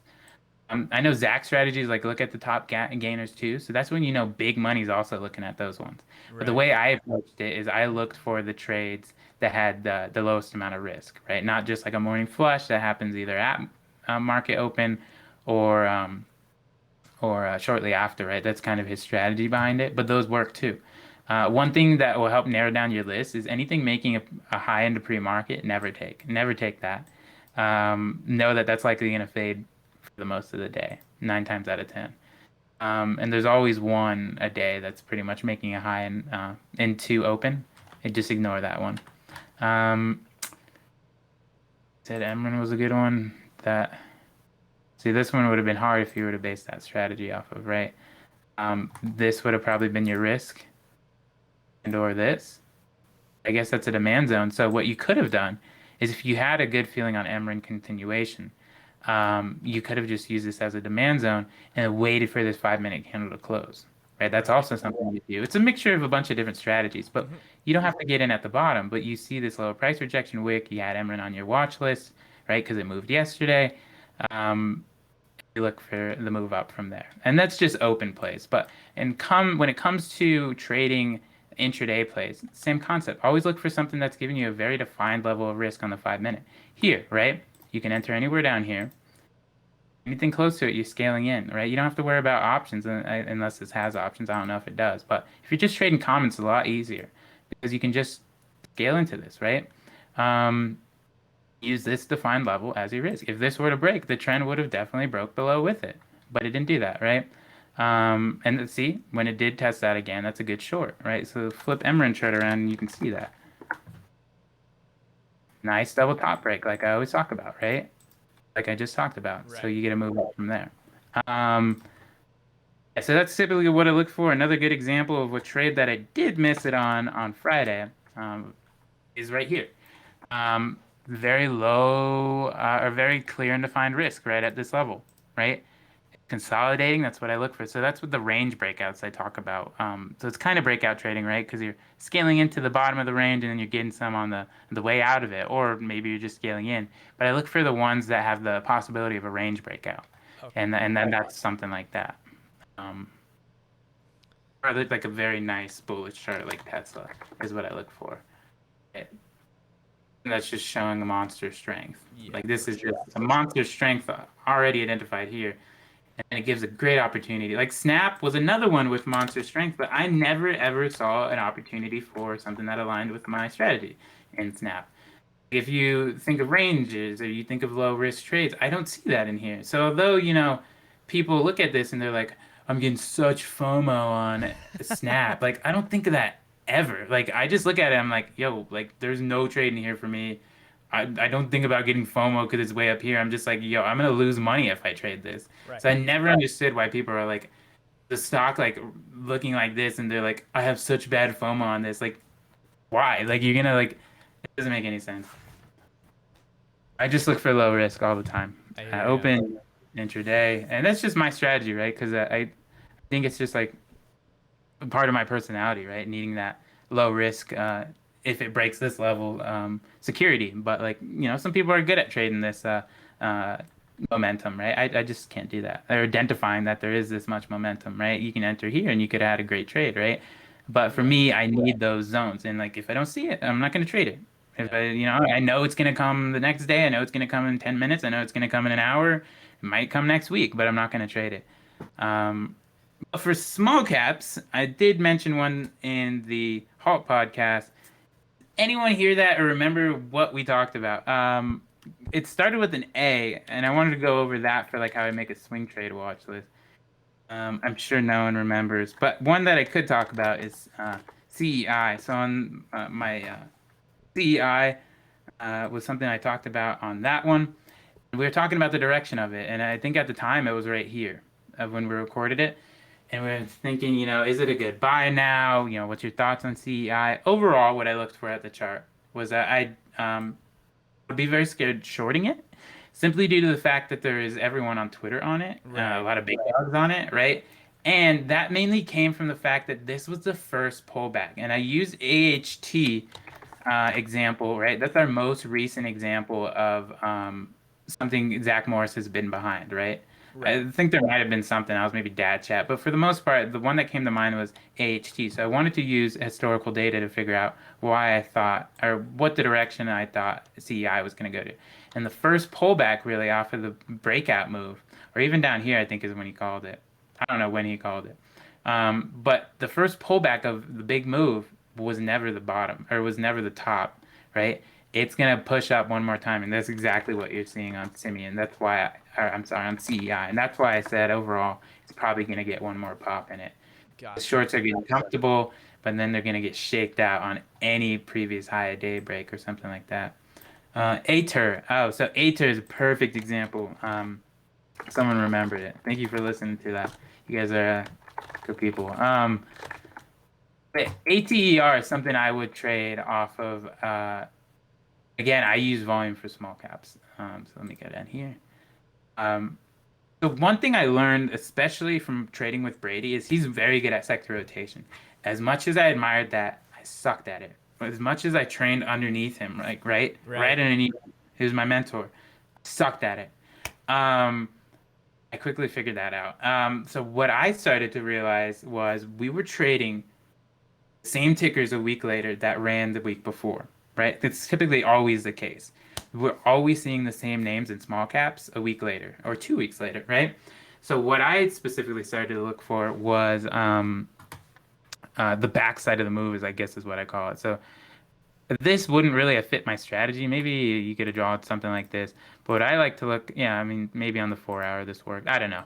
I didn't trade this. But what I start to look for is 3 things. Low volume pullbacks, previous candle high breaks, and just a secondary bounce. It's similar to that intraday secondary bounce I was talking about. But you get the big move up. You got to realize that the probability of this just falling to 0 is very low. It's going to bounce after, right? There's a lot of volume, a lot of volatility still in here. You got people thinking they're going to go long on it. You got people thinking there's going to be a bounce because that's typically what happens in the small cap realm, right? But for whatever reason, they do bounce, right? And that's something I quickly started to figure out. And something that's more probable than trying to guess a sector or trying to guess when this catalyst is or something like that. I just found consistency in trading the secondary bounce on the daily chart. So what I look for is I guess 3 things: strong levels that it comes to, low volume pullbacks, and a previous candle high a day break, or a previous candle high break. So from here, here, you didn't get any previous candle high break, right? You would have needed this level, you would have needed this level, and you would have needed this level. It wasn't until here that happened. And you can see it started to change the trend. Mm-hmm. Not only that, but on this day too, you had an extremely low volume pullback, right? Right. All right, so you get this, and that it's not necessarily like I'm looking at and I have millions of alerts on charts that are just making previous candle high breaks. It's got to be at a good area. It's got to be a low volume pullback, and it's not just an enter all at the previous previous candle high break, right? It's like, okay, turn your head over here. We're changing trend, right? We're possibly changing the trend. So that's exactly what happened, right? You can see that exemplified on dozens of charts down to AMC. I guess from this move, look for outside of this, look for like a previous candle high break from like right here, right? No candle high break, no candle high break, right here, right? And then you start to get flat. So that's turning your head. You're like, okay, something's going on. We're starting to reverse. And in this case, you had a bit of a consolidation period. But what do we value? Consolidation periods, right? Because you can just put that little stop loss right here.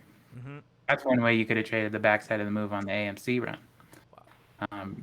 Similar to down here too. It's not always something like this happened really fast, but it needed to go a bit lower, right? So look for the previous candle high break happened here. There's different approaches to it. For this one, I would have never traded just due to the fact that it never really gave me an entry. It kind of just gapped up, right? But you could have used that to your advantage and realized that the trend was changing. But you'll see that on a lot of these charts if you start to look out for it, on a lot of the bounces on the small caps. And how I generate that watch list is I was using a trade idea scan of the previous 20% gainers. And that's based off of the close. So something can hit 35% on the day and close at 5%. It wouldn't be on my list because I want to look for the ones that had strength into close, right? It held 20% up into the point of close. So I'd look at like the past 30 days of the previous 20% candles and or the previous 20 days. Sorry, I look at the last 30 days of the look for the last 30 days, 20% at I can't talk right now, my bad. You're I good. look I look for the previous 20% gappers in the last 30 days. There we go. Okay. I'd go through, right? Using that criteria. And normally you get about 10, right? You want to look for the ones that are super smooth. And as you start to do that, you'll start to figure out what I'm saying. But like AMC is super choppy. It doesn't really work anymore. But you'll notice that on a lot of the tickers that are traded. Like one that I had before I left, I can't even remember. I can't remember. But sometimes you might get a fake out like this. But you got to realize what's going on with them as well. I like for the ones that like you'll start to see a bunch of them. I have a whole entire Discord of screenshots of them. Maybe I'll share that later. But you'll start to see what you need to look for. Then you got like the 3-bar play to look out for. But that's how I was generating that watch list for swings, just using trade ideas, and then intraday, just using that scanner I showed you before. For large caps, just use my one list, and I go through. Yeah, and like I said, sometimes I'll swing these, but for large caps, I don't really focus on swing trading that much unless it's a really good dip in the market like we had last week. Right. Right. I don't really overnight. Like we're getting like very big gains intraday, so I'm like, just screw the risk on some national event happening or some global event happening, and just trade the intraday for the most part. I hear you. And I'm curious, are you using any when you're trading large cap options? Are you using any flow scanners or things like that, or you're basically using just TA in your strategy? Yeah, so I mentioned trade ideas earlier. I got that. I hate it. I don't use. I hate it. The only thing I use it for if I trade small caps is just to look at the flow, right? You don't have to type in every ticker on FinViz. For sure. But I shared an Excel document not too long ago that like did the same thing as trade ideas that Natashi helped me create. Shout out Natashi. But all you do is like you take like the top gainers of small caps and you just like type them in or you copy and paste them if you can into this Excel and it'll give you anything you want. It'll give you flow, insiders, everything FinViz displays, but in an Excel document so you don't have to go type each one out in a new tab or something like that. So it's you can just peek at it. You're like, oh, I see this pattern's making an intraday bullish pattern and has a low flow. That's a good thing I look for. But I don't use flow. It's all just charts for me. If you start to understand charts, you know what the big guys are looking at for sure. Of course. So let's kind of talk about maybe some beginners in chat, people who haven't played options before and they'd like to get into it. What are some things you'd recommend them starting with, even as far as like the spreadsheet? Like when you're about to buy an options contract, what are you looking for on there? Yeah, so I guess I can pull up the. Yeah, that'd be great. One sec. Pull up the option chain ring. One sec. Thanks for all the subs, everybody. I really appreciate that. Lord Vengeful, Noah Games, shout out. Blue Star Theory, thank you guys. I really appreciate that. It goes a long way. All right. So this is an option chain. Gonna be displayed differently based on your brokerage, but for the most part, they're all gonna look very similar to this. This is QQQ, one of the very heavily traded ETFs that tracks the tech stocks. I'm gonna run down an example of just like let's bring up the intraday chart on QQQ and how you could trade this. Again, it's not gonna give you the best data because it's all based off of end of day, right? But here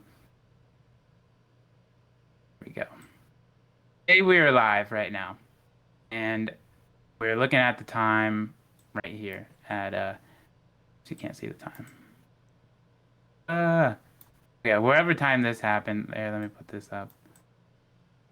You see, this happened at 11:45, right? So we're looking at the option chain around 11:45. What I look for, all I do is I either look at next week expiration or a 0-day expiration. Again, Friday, you're not going to have the data here. You might have it on Thinkorswim on demand, but for the most part, if you don't want any glitches or anything, if you're studying the option chart, you want to do that on a Friday night. You can't wait for Saturday. You can't wait for Sunday to do any of that. Right. So you don't have to use Thinkorswim on demand. But what I do is, all it is volume and open interest, and I have logic to thank for this. So one thing that always prevented me from learning options was the Greek. So I was like, it takes the fucking fun out of it. It looks so complicated. I'm just not going to trade options. Then from logic, I learned you don't need that. And I was like, oh shit. Like, okay, Damn, we're going to use volume. All right, I know got that. you. So I was like, hell yeah. We're bypassing the number one thing that kept me from looking at it. So what I do, again, these are based off of yesterday's close. So the volume at the time right here was going to be a lot different. But for the most part, it's still going to signify, or it's still going to show which ones had the highest volume. The most part. So we'll just assume we're at 11:45 Eastern time on QQQ yesterday. I'd go to the option chain, whether looking at, so this is next week. So say I didn't want to take any risky lottos, I'll play the next week next week's options, and I just go down here. I look at, so the purple or whatever shade you want to call this exemplify or shows the in the money options. So we're way up here now. So down here, the in the money option was going to be at like 171, right? So this up to this point would be purple, and this would be all black. So, because again, this is based off of yesterday's data from close. This is the in the money. So the one thing you need to know: in the money, out of the money. Out of the money, you're gonna have, or in the money, there's charts that are gonna be mimicking QQQ, very closely. Not exactly, but very closely. So any pullback on QQQ is gonna be, a little lighter, right? Whereas the further out of the money you go, if you go out of the money, you're going to be experiencing, the further out of the money you go, you might get a little pullback like this did. Say the move started here. Say like this option was at like 40 cents right here. Going to go to like 60 cents, 70 cents, I don't know. And then it's going to go all the way back down to the origin. Right. Even though the underlying pulled back just a little bit. Which is messed up if you're not scaling out. So make sure you scale out of the OTMs, or you can keep them and hope they go in the money, right? So like down here, if you took like, I'm talking about really far options. Say you took like 400, right? Those are gonna go skewed, right? They're gonna go, the pullback's gonna be all the way to the origin, and you're gonna be like, yo, what the heck? But for the most part, what I'm trading is one of each. So I'll choose an in the money option. So I'll choose like at this time, it was at 171 or 371. So I choose like this one or this one, right? Gotcha. And I'll choose like an out of the money option, but I'll choose the one with the higher volume. Okay. So on QQQ at this time, again, this is off a close, so it's not the best example, but say this was at 11:45 Eastern time. I'd choose this one, right? A lot more volume here. The spreads are wonk. I think it's because it was after hours, but it's normally not this wonky for the most part. It's normally pretty close. Um, but I choose this one, right? Or the OTM one, I'm going to choose the one with the higher volume. Right. If I'm swinging QQQ, I'm normally going to be taking a monthly. And let go. All right. So say I think QQQ mother is going to end up like way over here. I think QQQ is gonna end up like up here by end of next week. I'll typically do is if I really want to risk it, I'll take the next one, but I'll take like the monthly, which would be like so QQQ is not the best example because it goes there's a bunch of different expirations. Let's say we're trading Apple. This is a better example for the swing. So let's say I'm trading Apple, right? I think it's gonna go to maybe the 20 EMA, this gray line I have right here, um, by the end of next week. I'm gonna go look at what the price is right here. So 150. I'm gonna use the monthly. So you can see weekly, weekly. The ones that aren't labeled weekly are like the monthlies. I take that one, and I never do like any long options like months or years. The leaps. It's just normally like a 2 week swing or a 1 week swing. But I'll take the monthly, and I'll look at open interest more so. Right. So you'll see here. Where's all the open interest? So the open interests are the active contracts that weren't sold at end of day, right? These are the ones that people are holding overnight or swinging long, whatever it may be, right? People could still be in from like a year ago. Maybe they added like a year ago, maybe they added yesterday, last week. Doesn't matter. People are holding these ones, 152,230 of them, right? Just look at the option chain. I'm like, why would I choose this one when this one has all the volume? You know Yeah. what I mean? Exactly. So that's all I do. I don't have to get into any Greeks because I'm not doing anything too far out. So that's all I do. Works out pretty well. ECAP is in chat. What's going on, ECAP? He's wondering where. He don't miss, bro. He Yeah, don't right. miss. Dude, he's so good. VIP in the chat. We love him. He's wondering where your implied volatility is. Don't use it. Don't use Yeah, I said F it. it. We only use IVs at the hospital. That's right. Uh, I do have another question from Bird Kang. Do you have any time preferences with trading, aka the open, the first 2 hours, power hour? So something I've learned from staring at the screen every day for the past 2 years and 1 month is the just come whenever they want. Right. For a while, I tried to track like, oh, are they happening at like 11? Are they happening at like 3? Maybe that changes with the seasons, and you'd need to record a lot of data for that. But for the most part, they happen whenever they want. For small caps, one thing I've mentioned in the past is that I think power hour is more of a thing in the past.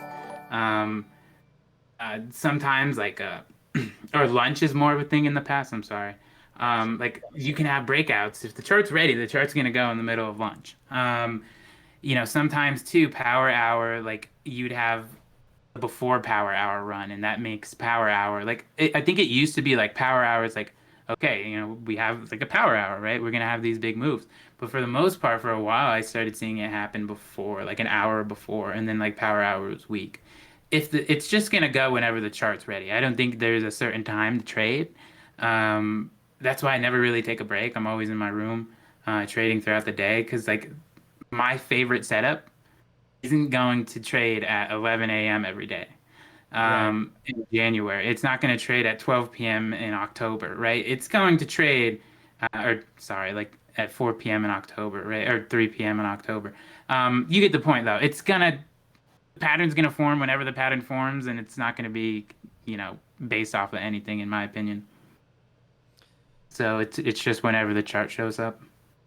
Yeah, awesome. It makes sense to me. Like I don't start my live day trading stream until 12 o'clock, and I mean we still find some pretty cool trades sometimes. So I completely agree with that. Um, I'm seeing another question. Oh yeah, What's that? Go and ahead. if you're not trading the open, and when I say trade the open, I mean like you're getting in within 5 minutes of the open.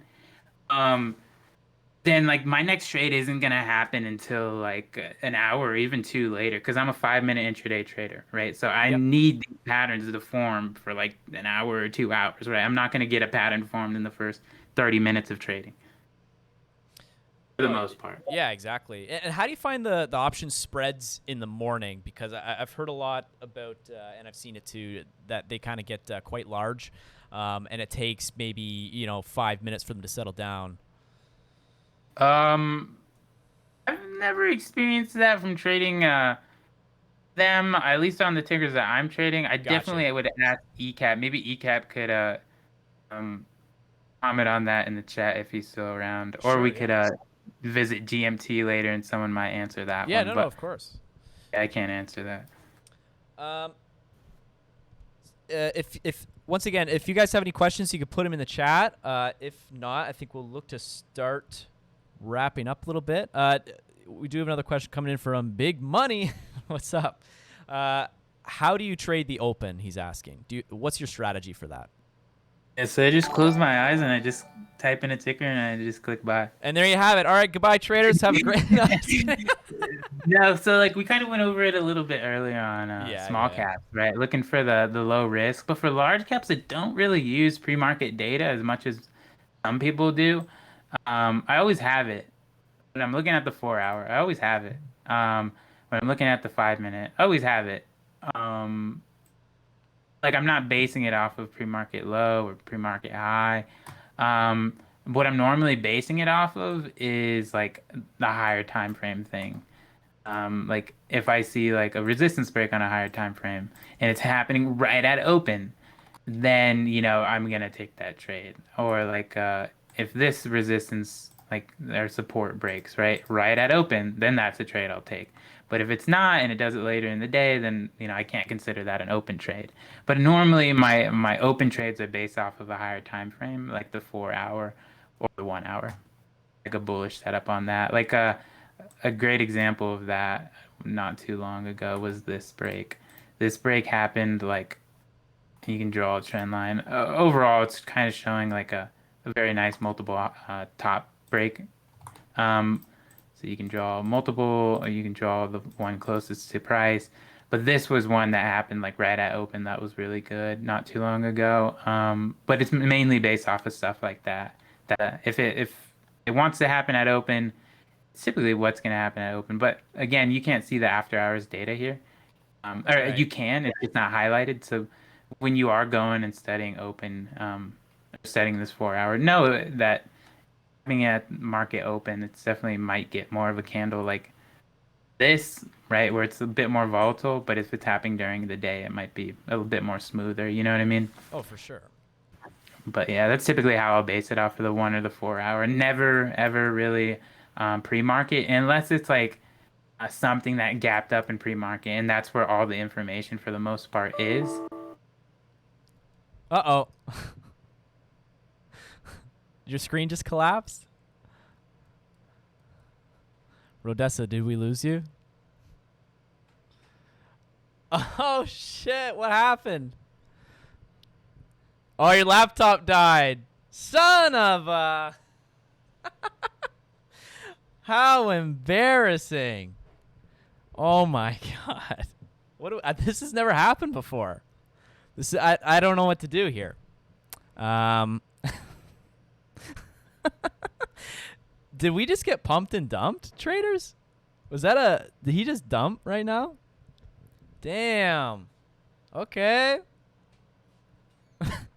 I feel like a low float. Market maker said F this. He's gonna boot up his stream real quick. So once again, traders, here's Rodessa up on the screen. If you're not following his Twitter, it is available right here. If someone could link it in the chat, that would be awesome. I did see we had some questions for him. I'll try to get through those before we wrap things up here, and we'll kind of move towards the outro of the interview. If you're watching on YouTube, what's going on? Here, everyone say hello to YouTube, and I'll put you up on the screen. And I'll switch it to intermission. He's trying to get back. He's trying to get back on here. Just give us a second. Can you hear me? Yeah. Are you back? Yes, sir. Okay, cool. Yo, my bad. You're good. I felt like that was needed out of tradition, though. That was so funny, dude. Do you want to pull up your screen again? Yeah, for sure. Okay, yeah, you probably have to boot it up there. Dang, that was funny. Well, in the meantime, I do have a couple questions that maybe you can just answer without the screen. Let me just scroll up here. Do supply and demand zones work in after hours and pre-market for large caps same way they do in small caps? Um, so actually, that's a good question. I initially um started practicing them on ES. That's dash ES and Thinkorswim, the SPY futures, and I actually thought that they didn't work for small caps, right? I thought it worked lovely for large caps, but didn't work for small caps.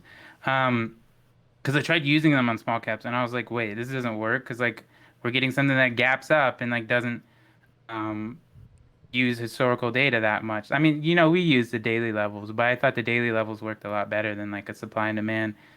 Um, but I quickly realized that there was definitely a way to use them for small caps. That's why you see so many traders use them nowadays on the intraday charts.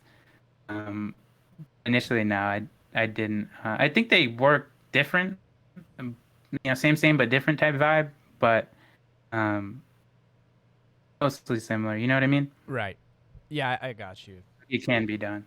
Your screen's having trouble loading in. It seems like. But One I'll read you another question. Do you ever? Well, I think we actually covered this in Noah Games, but do you ever take monthlies as a swing or leaps for longer term?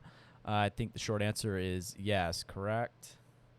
Yeah, so just short-term swing trades, whether it's for large caps or small caps, no long-term option trades for large caps or any small caps for that matter. Okay, I got your screen back up now. I think. Oh, Never I mind. just exited it.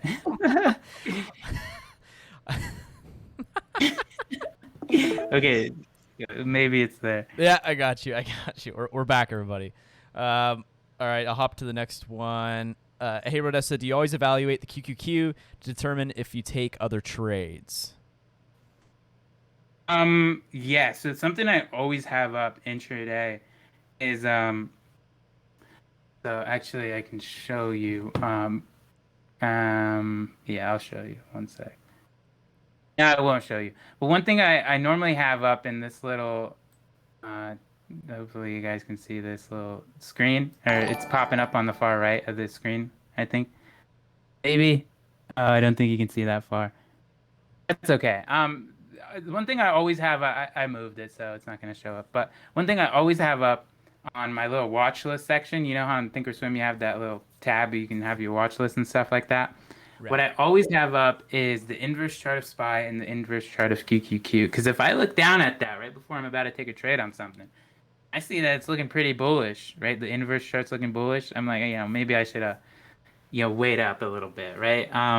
Because like although this chart might be ready, the other one, might have a bit more struggle, even though it's showing a bullish. I'm sorry, although the chart I'm looking at, like maybe it's Apple, looks good, it might have a bit more struggle because QQQ might be pulling back, right? And that's something I actually was like, I'm like, is large cap gonna be my thing? Because in small caps, it was always a problem. I always had a problem with sympathies and how to play them, like which ones to take, which ones were going to make the big move. I started to get a better grasp of it as I moved along and learned from it, but I never was too much of a fan of sympathies, and I started to see, um,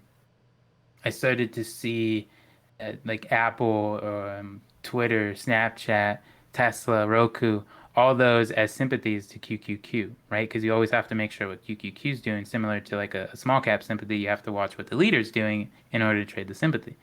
So I was like, that's going to be a huge issue because I hated that in small caps. But it's not that bad. QQQ, when the way Bull Shark said it, is like it's designed to go up, at least now, in current market. And that's exemplified on the daily time frame, right?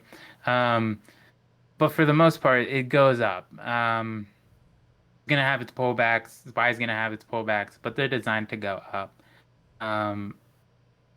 What the hell? What was I talking about? Oh, do I look at them? Yeah. So while trading it intraday, I do look at them, but I mainly, if I see like Tesla super bullish, like it was, Like that's a comment Ace made. QQQ looked toppy. This is actually leading to a bunch of good answers coming up. If QQQ looked toppy at the point of Tesla's break right here, Ace mentioned that in the chat, and I didn't actually see it when he typed it out, but it was something that was true. But one thing with QQQ is never short it just because it looks toppy. That's something that's a mistake I made like 5 times before I figured that out. Because in a small cap, you can trade it when it looks toppy, right? You can start to short that when it looks toppy because it's ugly. No one's gonna trade that. But QQQ when it looks toppy, it's never actually toppy. It could just go right back up. That's something that I needed to learn quickly because I kept trying to add puts when I saw that QQQ was extended or it had a bad chart at the top, right? It always finds a way to go back up for the most part. And I will short QQQ and some of the other large caps on obvious setups, but for the most part, it's definitely fighting the trend. But yeah, to answer, I guess, your question more specifically, I do take a peek at QQQ and SPY inverse charts. I don't even look at the regular charts for the most part. Or I do look at the regular charts, but I'm more focused on the inverse charts. And if they look bullish, I'll think of yeah. So if the inverse chart looks bullish, I will think about it and be like, maybe I shouldn't enter this. Maybe there's another circumstance where the odds will be in my favor, right? Because I always talk about how it's probabilities. For the most part, I'm going to take the trade if the chart's bullish. Gotcha. I see. This is I think an important question from Big Money. I'm struggling with developing a trading plan. How long did it take you to develop one? And that kind of goes along with, usually in these things, I ask the question, if someone's consistently read time and time again, maybe blown up a couple accounts, what kind of advice, not advice because we can't say that, but what kind of, what would you say to that person? How can they develop a trading plan, and how long did it take you? Yeah, so I definitely think in terms of developing a trading plan for small caps, it's going to take a lot longer than it is for large caps. But I can't really say that because I have a lot of experience under my belt before I moved to large caps. Right. But from my perspective, from the transition to small caps to large caps, I see that it's easier to learn large caps strictly due to the fact that like you're gonna get what's a common ticker that you're gonna get like SGOC, you're gonna get MRIN, you're gonna get Nero. All of them are gonna pop and then they're gonna fade again. They're gonna have their personalities, but the personalities are for the most part based on the daily time frame. As you experience large caps more, you will see that like the ones that do pop often, you'll start to realize their intraday personalities when they do pop. Sometimes when they pop, you do not want to ever trade it because it just drops. Sometimes they make a massive move. All that has a lot of contingencies, like what the news was this time around. That's something I never did when trading small caps, was blacklist something, because I knew that like, this might have traded crappy in the past, but if they have good news, then it's going to be good news. And eventually the market will figure that out.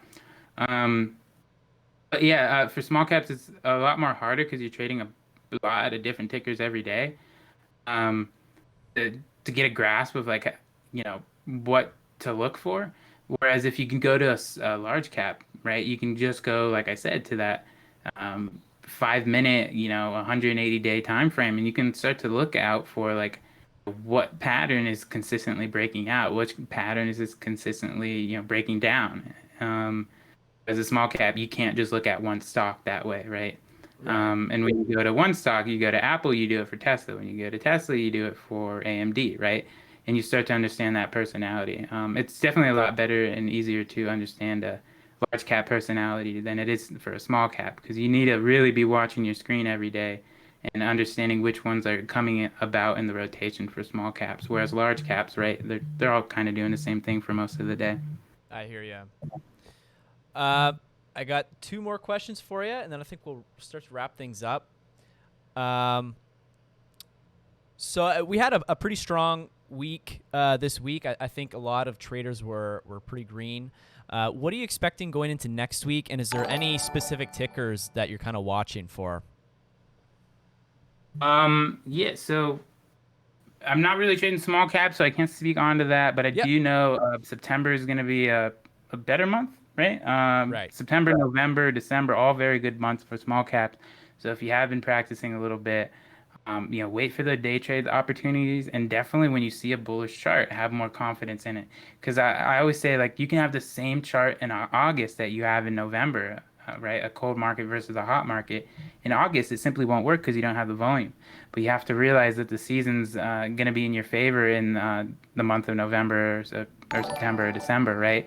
So you got to realize that although you might have seen that chart turn out bearish in August, chart is not going to turn out bearish as long as it's a bullish pattern in September, November, October, you know, December.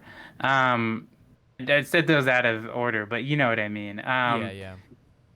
So just have more confidence as the seasons change, because it's a probability thing, right? That's why a lot of the big dogs go home or go on vacation during the summer months because it's the same chart. It's just lower probability of it breaking out. Now you have the odds in your favor. So just understand that as you approach charts going into the coming months. Um, and right now I don't have. I'm just trading large caps. Like I said, I don't necessarily swing trade them. So I just take it day by day. Whatever I see intraday, I'll trade. Gotcha. Chad is wondering about inverse charts, and at this point, if there's anything you think we didn't touch on yet, or that you'd like to touch on or plug, I'm gonna give you the floor here. Um, so what was the question about inverse charts? They're just curious about that. There wasn't How I exactly a use them? question. Yeah, I guess how Okay, to yeah. use them. How I use them is for me, at least in my current state, I sometimes shorted small caps, but rarely ever did. Um, so when I exited a position, that did not always mean it was a top. Sometimes it went to go squeeze on longer, right? Or that doesn't necessarily mean I'd short it. It just means that I got a healthy move out of it. I'm locking my profits. Obviously I'm trying to get the top and figure out where the top is, but that didn't always mean it was a top. So I wasn't really too familiar with trading um, uh, top in a short perspective, right? I wasn't always looking at it like I'd short it here. And so when I moved to large caps, what really was the problem for me, and that I never really shorted things was um, it was kind of a different game. I was like, do I short it when it's extended in large caps? And that's how I quickly figured out QQQ was not designed to be shorted, like an obvious bullish inverse chart. But what Right. really helped me eliminate that bias of like flipping from long to short was seeing the inverse chart. And like for example, it's the same principles I use as when I long something. Like what I look for is like a multiple top break. So when I do exit, say I exited right here, that doesn't mean I'm flipping short. I'm still using the same because like if this was an inverse chart, like Tesla right here, this is that same point. That doesn't mean I'm entering right here. I'm still using my same principles of range breakouts or like NVD. Or I'll give you MRNA is one that I shorted right here. This is actually a great example. So I always had a trouble seeing the short side of it. I always thought like a short, right? That's always something important to do. But for MRIN, I shorted it at this level and this level, right? Very, very nice. And the reason why is because it was as a long, right? You're like, if it breaks this level, if I add right here and it breaks this level, I'm getting out immediately. So I just know that the personality of mRNA, when it does choose a direction in the morning, it pretty much shows the direction of down. It's gonna follow that direction for most of the day. If it wants to go up, you'll clearly see, in my opinion, that'll go up for most of the day. But I immediately took off the table any idea of longing this Right. when I figured out the overall bigger picture idea of what's going to happen with mRNA today. So this level, it wasn't like I was going to add long because this is a strong support. It's if it were to break, I'm going to go short. So this level broke, this level broke. You can see it on the 1 minute if you'd like, and that's when I get in. But here's if you're not able to see it that way, sometimes I'm not able to see clear, obvious shorts in the regular chart. So what I'll do is I'll go do the inverse chart. and you'll see, that's a bullish pattern we know, right? That's something we just saw here. So that one is like not the same, but similar to the regular chart of QQQ, right? Same principles, Right. just reversed, right? So again, on a short, I'm not necessarily entering right here, even though it's the top. I'm still using the same principles I would use to like are right here. Although this is the top, that's not something that aligns with my strategy, right? Whether it's inverse or whether it's on the normal chart, like down here, right? I don't have a strategy that catches this. I look for these consolidation periods or these breakouts. So it's the same principles just flipped. It's just easier to see it bullishly than it is bearishly, in my opinion. At least for now, I think the overall um, goal for me is to not be have to flip it to the inverse chart. But for right now, it's working, and don't fix what's not broken, right? Right. No, that's really cool, man. I've never really looked at those. I don't know if Webull can do that. I mean, I use some other brokers as well, but I haven't seen that on Webull. I'm not sure. Um, I think what we'll do now is just if you think there's anything that we missed today or that you want to just say to who's left in chat. We got 118 traders in here still. Just turn your monitor upside down. I'll do that. If you think if there's anything you want to touch on, feel free. I'll give you the floor. Anything you want to plug, anything like that. Now is the time. Yeah, so one thing you told me to hold up on was the Patreon comment that I never put out the statement Oh, for yesterday. I was joking. But if No, no, but I wanted to save it for this. okay, awesome. Um, so that has always been an iffy topic for me because I don't really necessarily believe in like charging people for information they have access to on their own. Um, but my opinions has kind of switched. So again, I started from Atlas, right? Their whole philosophy was everything's free. Right. Mentors also encouraged that, everything's free. Because they taught me for free, so why would I go teach someone and charge them? For sure. But my opinions changed on the topic of Patreon in the sense that I use the analogy of like a classroom. Consider like FinTwit, Discord, everything that's available in a classroom, right? Everything any student has access to. Um, but some students, although with all that information, are still struggling, right? Um, and I can only do so much to a general audience. Twitter is just a general audience. You don't necessarily get one-on-one work, right? Yeah. With the charts that I post. So you don't necessarily get one-on-one mentoring. I was super fortunate to have met Brady and Shark and Bearfucker, right? And friends like Sock Ryan and Trogdor and Lunar Aces and you and everyone else, right? To ask questions on. But some people don't have access to that, right? Especially, Brady and Bearfucker and all of them. They're going to help you if you DM them. Now I know Brady turned off his DMs.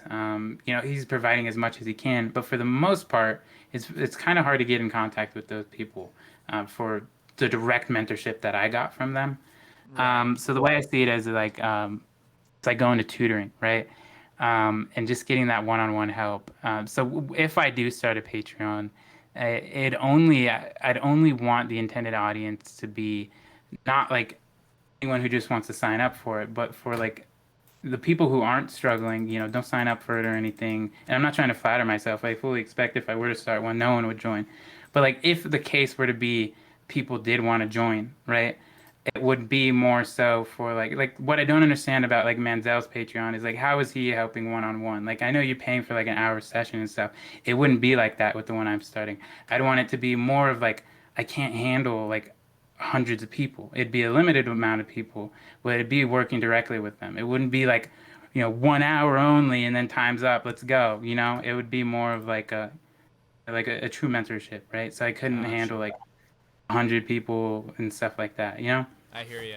That actually Just- makes a lot of sense. Yeah, so that's the overall goal if I were to start one.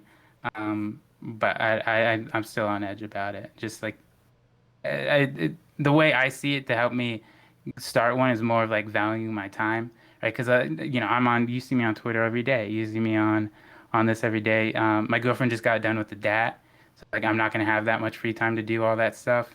So I need like it kind of sounds bad, but it's the way it is, like financial incentive, right, for my time to help you. But I also want to help. Like anyone that would join my Patreon, I don't want them joining next week or next month. I don't want it to be like a subscription service. I want them to learn as much as they can from me and utilize that to where they don't have to go subscribe again, right? I want them in and out. Right. That's my goal in starting it. It's not like I need the money or anything. It's just more of like I need to value my time a little bit better. I hear you. That makes total sense. Awesome, man. If there's anything else you want to touch on or shout out or anything like that, now's the time. And then we'll wrap things up here.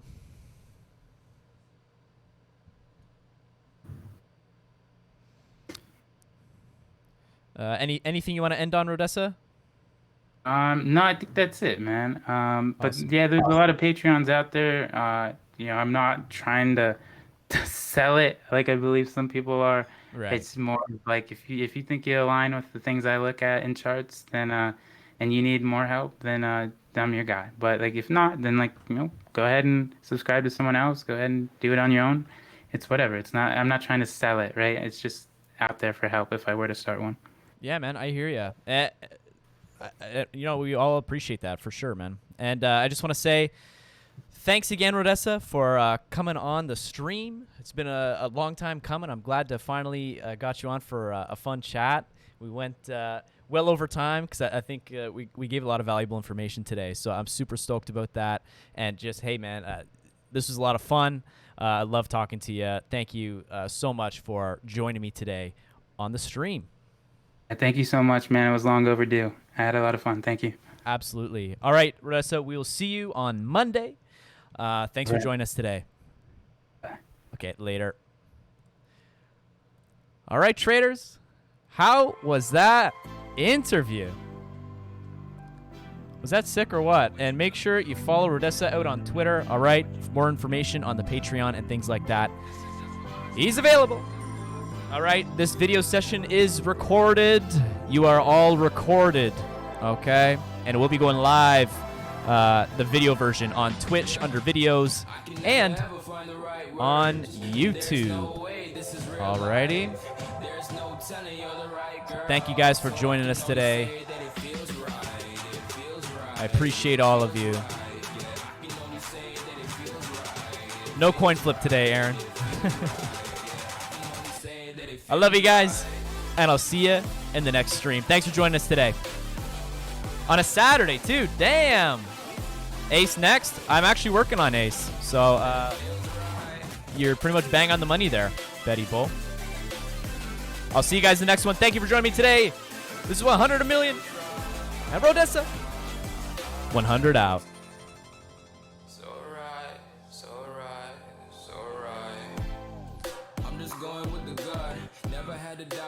This is just a must. Put me in perspective, I'm the deepest in the cut. Everybody tuning in, but this is just for us now. We know I ain't ballin' yet. Hoes wanna holler, oh no, I don't call them back. Girl, let me see you hold it down, we gon' have a blast. Cause I just wanna know what you gonna do with all of that. Ain't gotta say a word, I know what's up. You can have it all, watch me whip it off. I'll admit it, you got me feeling hella loved. Even when it's going down, know that we gon' live it up. Young shot caller, always been a baller. Know that you the one, I can feel it in my heart, yeah. I won't stop charging me, go and come harder. I can see you and I, way beyond the stars, girl. I can never ever find the right words, and there's no way this is real life. There's no telling you're the right girl, so I can only say that it feels right. It feels right. It feels right. It feels right.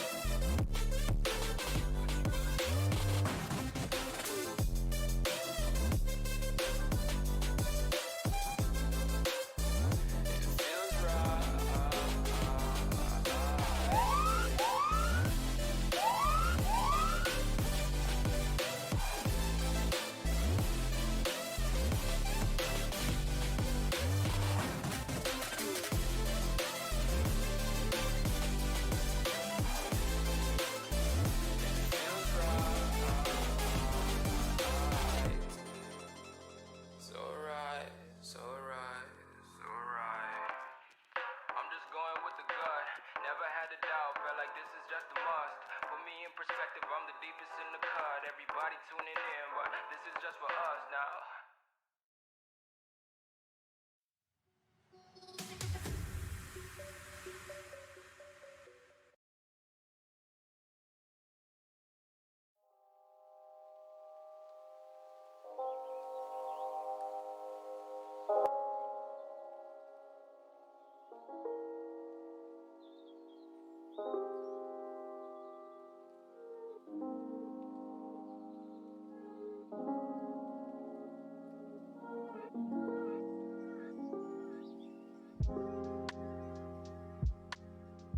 What's going on, everybody? Who's left in the stream?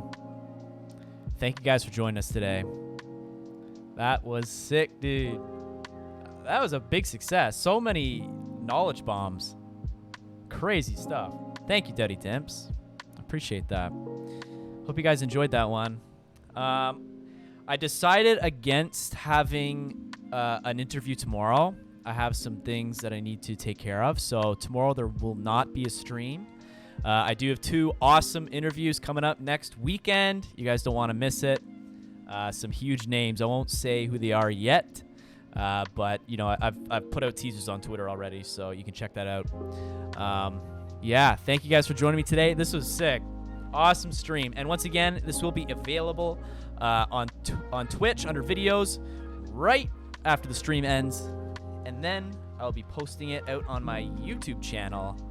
Once again, here's the link to YouTube, and here is the link to my Twitter. If for some reason you're not following me, I will tweet out both videos.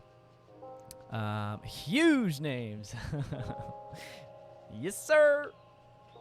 Hey, I got the Prime, but bought subs to gift. Well, I appreciate it. Thanks for today. No, thank you for coming out. I appreciate you guys. This is awesome. Nope, no coin flip. That's only for live trading. Coin flip is banned in the interviews. So, yeah, thanks for joining me today, guys. I truly appreciate it. I do have to jump off. I'm going to enjoy the rest of my Saturday, and I suggest you do the same. Have an awesome Saturday evening, and we will see you. Aaron is determined. Give me that coin flip.